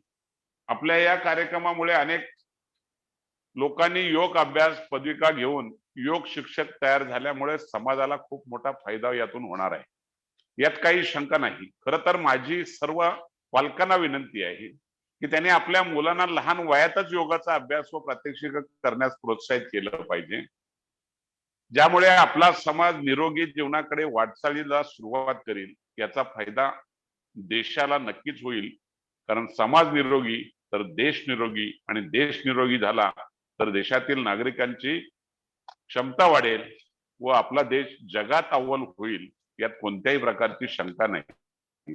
आपल्या प्रत्येक वक्त्याने त्यांच्या मार्गदर्शनाने या वेगवेगळ्या फायदे या योगाचे आपल्या जीवनातील महत्व सांगितले। त्यामुळे या कार्यक्रमाच्या माध्यमातून माझी शिक्षण विभागाला सुद्धा एक विनंती आहे की त्यांनी प्रत्येक शाळेत, कॉलेजमध्ये विद्यार्थ्यांना योग अभ्यास शिकवायला हवा। आज आपण सर्वांनी बघितलं आहे, कोरोनाच्या पहिल्या व दुसऱ्या लाटेत सर्वच डॉक्टर वेगवेगळ्या माध्यमातून वेळोवेळी आपल्याला सांगत आलेले आहेत की नियमित योगा करणाऱ्यांना त्रास झाला नाही किंवा झाला असल्यास तो या आजारापासून लवकर बरे होतात। यापुढे देखील आपण असेच नियमित वापर कराल आणि त्याचं चांगलं जीवनात आचरण कराल असं निरोगी राहाल अशी आशा व्यक्त करतो। आरोग्य योग व नेचुरोपॅथी इन्स्टिट्यूटचे संस्थापक श्री विजय कुकरेजा व मिलिंद धारवाडकर यांनी हा उपक्रम राबवला, त्यांचे खरं म्हणजे मनापासून आभार मानायला पाहिजेत। पण आभार मानण्यापेक्षा मी एक वेगळ्या पद्धतीने त्यांना विनंती करेल की केवळ आपण योग दिन साजरा न करता अजून आपल्याला वेगळ्या पद्धतीने सर्वसामान्य जनतेपर्यंत जोडण्याचा आपण प्रयत्न केला पाहिजे. आपण खूप चांगल्या पद्धतीने जनतेला मार्गदर्शन करता, योगाचं चांगलं ज्ञान जनतेपर्यंत पोहोचवण्याचा प्रयत्न करता आणि निश्चितपणे आजच्या या वेगळ्या धावपळीच्या जीवनामध्ये आणि कोरोनामध्ये होत असलेल्या त्रासाचा विचार जर केला तर योगाची किती गरज आहे हे तुम्हा आम्हाला सगळ्यांना लक्षात आलेलं आहे. केवळ डॉक्टरही इलाज करण्यापेक्षा आपण आपलं स्वास्थ्य चांगलं ठेवण्यासाठी तर जे प्रत्येकाने योगा केलं पाहिजे, योगाचं ज्ञान घेतलं पाहिजे, आपल्या परिवाराला सुरक्षित ठेवण्यासाठी एक खूप चांगलं साधन या माध्यमातून आपल्याला मिळते. माझी तर अजूनही विनंती आहे, विद्यापीठाची मान्यता या भागामध्ये एखाद्या कॉलेजला घेऊन, माझी कुकरेजा सरांना सुद्धा अशाच प्रकारचा एक प्रयत्न आहे की त्यांनी इथं एक योग केंद्र मोठ्या प्रमाणात उभं करावं. बदलापूर, कल्याण, पूर्ण हा जो शहरीकरणाचा भाग आहे हा खूप मोठ्या प्रमाणामध्ये त्याच्यामध्ये जोडला जाईल. मुलं उत्साहाने त्यामध्ये सहभागी होतील आणि विद्यापीठाशी संलग्न झाल्यावर मुंबई विद्यापीठ निश्चितपणे त्याला मान्यता देईल. जी अडचण असेल ती पार पाडण्यासाठी आम्ही सदैव आपल्या बरोबर आहोत. पण शेवटी जनतेसाठी आपण हे काम चांगलं करता आणि आजच्या योग दिनाचं खरं म्हणजे आज आपण पाहिलं असेल सकाळी 7 वाजल्यापासून आपल्या देशाच्या पंतप्रधानांनी सुद्धा खूप मोठ्या प्रमाणामध्ये सहभाग घेऊन तुम्हा आम्हाला सगळ्यांना एक खूप मोठा आदर्श दिलाय. तोच आदर्श आपण सर्वांनी घेऊया आणि आपल्या आरोग्याची काळजी चांगली राहावी ही जी आमच्या कुकरेजा सरांच्या मनातली जी भावना आहे ती तुमच्यापर्यंत पोहोचवण्यासाठी आमच्या सगळ्यांचं सहकार्य जे लागेल ते जरूर दिलं जाईल. कुकरेजा सरांनी निश्चितपणे जनतेसाठी अजूनही दालना खुली करावी आणि योगा घराघरामध्ये माणसापर्यंत पोहोचला पाहिजे. तरच खऱ्या अर्थाने आजच्या योग दिनाचं महत्व आपल्या सगळ्यांच्या दृष्टीने योग्य होईल असं मला स्वतःला वाटतंय. मी स्वतःही त्या माध्यमातून प्रयत्न करत असतोय. पण वेळेचा किती जरी अडचण असेल तरी पण वेळ ही आपल्या स्वतःसाठी आपण काढली पाहिजे. ती वेळ आपण स्वतः काढावी आणि आपल्या कुटुंबाला सुरक्षित ठेवावं. निश्चितपणे योगाच्या माध्यमातून आपण चांगले आरोग्य सांभाळावं. याच माझ्या आजच्या दिनाला मी मनपूर्वक आपल्याला शुभेच्छा देताना मला आनंद वाटेल. शेवटी किती जरी आपण यावर अभ्यास करत बसलो तरी तो कमी आहे. यासाठी मार्गदर्शन करणाऱ्यांची एक टीम आपल्याला सतत उभी केलेली पाहिजे आणि ती टीम विद्यापीठाशी संलग्न झाल्याशिवाय मला वाटत नाही का ते पुढे जाण्याचा प्रयत्न होऊ शकेल. आणि ते जर पुढे जर न्यायचं असेल तर आपण ताबडतोब या बाबतीमध्ये लवकरात लवकर आपण त्या बाबतीत देखील करावं. INI टीम चे देखील मी मनपूर्वक अभिनंदन करतो की ह्या टीमचं सुद्धा नेहमीच सहकार्य होतंय. या टीमच्या माध्यमातून सर्वांच्या पर्यंत जाण्याला आपण खूप मोठं सहकार्य करता. आपल्या सगळ्यांचं मनपूर्वक अभिनंदन करतो. सुयश चिंतितो केवळ 21 तारीख ही न करता रोज योगा घराघरामध्ये करा हा संदेश देतो आणि थांबतो. जय हिंद, जय महाराज. धन्यवाद कथोरे साहेब. आपण जे मार्गदर्शन केलं त्याबद्दल आम्ही AYNI आणि आमचे सगळे जे ऑर्गनायझर्स आहेत, आयोजक आहेत, मुंबई विद्यापीठावाले को भी अच्छा त्यांचे त्याबद्दल आम्ही आपले आभार मानतो. कथोरे साहेब, आपण पालकांना जी विनंती केली त्याचबरोबर जी शिक्षण विभागाला विनंती केली की लहान मुलांना लहान वयातच योगाचं जे एक आवड निर्माण करण्यासाठी पालकांनी मुलांना योगाच्या अशा प्रकारच्या AYNI सारख्या अशा प्रकारच्या काही संस्था आहेत, इन्स्टिट्यूट्स आहेत, त्या ठिकाणी त्यांनी तिथे मुलांना पाठवलं पाहिजे आणि लहान वयातच या मुलांना आवड लागली तर पुढे त्यांचं आयुष्य कसं निरोगी राहील याच्याबद्दल त्यांनी त्याचे धडे घेतले पाहिजेत. हे जे आपण जी एक संकल्पना मांडली ती खरोखरच चांगली आहे. त्याचबरोबर आपण जे म्हणालात की एक बदलापूरच्या या परिसरामध्ये एक योग केंद्र सुरू करण्याची आपण जी एक इच्छा व्यक्त केली त्यासाठी आम्ही नेहमीच प्रयत्न करत आहोत आणि नक्कीच यापुढे आम्हाला त्यासाठी जे काय सहकार्य लागेल ते सहकार्य देखील आम्ही आपलं घेऊ आणि जे घराघरामध्ये योगा पोहोचवण्याचं जे काम AYNI आणि त्यांचे सगळे सहकारी आणि आम्ही जे काय करत आहोत त्यासाठी आपण आम्हाला जे प्रोत्साहन दिलेलं आहे, जे काही सहकार्य केले त्यासाठी पण मी आपले धन्यवाद मानतो. आणि आजचा हा कार्यक्रम जो आयोजित केला होता, 5 जूनला हा कार्यक्रम सुरू झाला. या कार्यक्रमात आजपर्यंत 5 जून पासून आजपर्यंत जे काही स्पीकर्स आले, जो भी 5 जून से आज तक जितने भी स्पीकर्स हमारे साथ आए और हमें मार्गदर्शन किया, उन सभी का भी मैं धन्यवाद करना चाहूंगा कि उन्होंने बहुत ही अच्छे अच्छे विषयों पे हमें सभी हमारे सभी दर्शकों को मार्गदर्शन किया। वो सभी दर्शक हमारे थाना जिला से हो, महाराष्ट्र से हो, इंडिया से हो या आउट ऑफ इंडिया से भी हो, उनको सभी को आपके मार्गदर्शन का बहुत ही लाभ मिलेगा।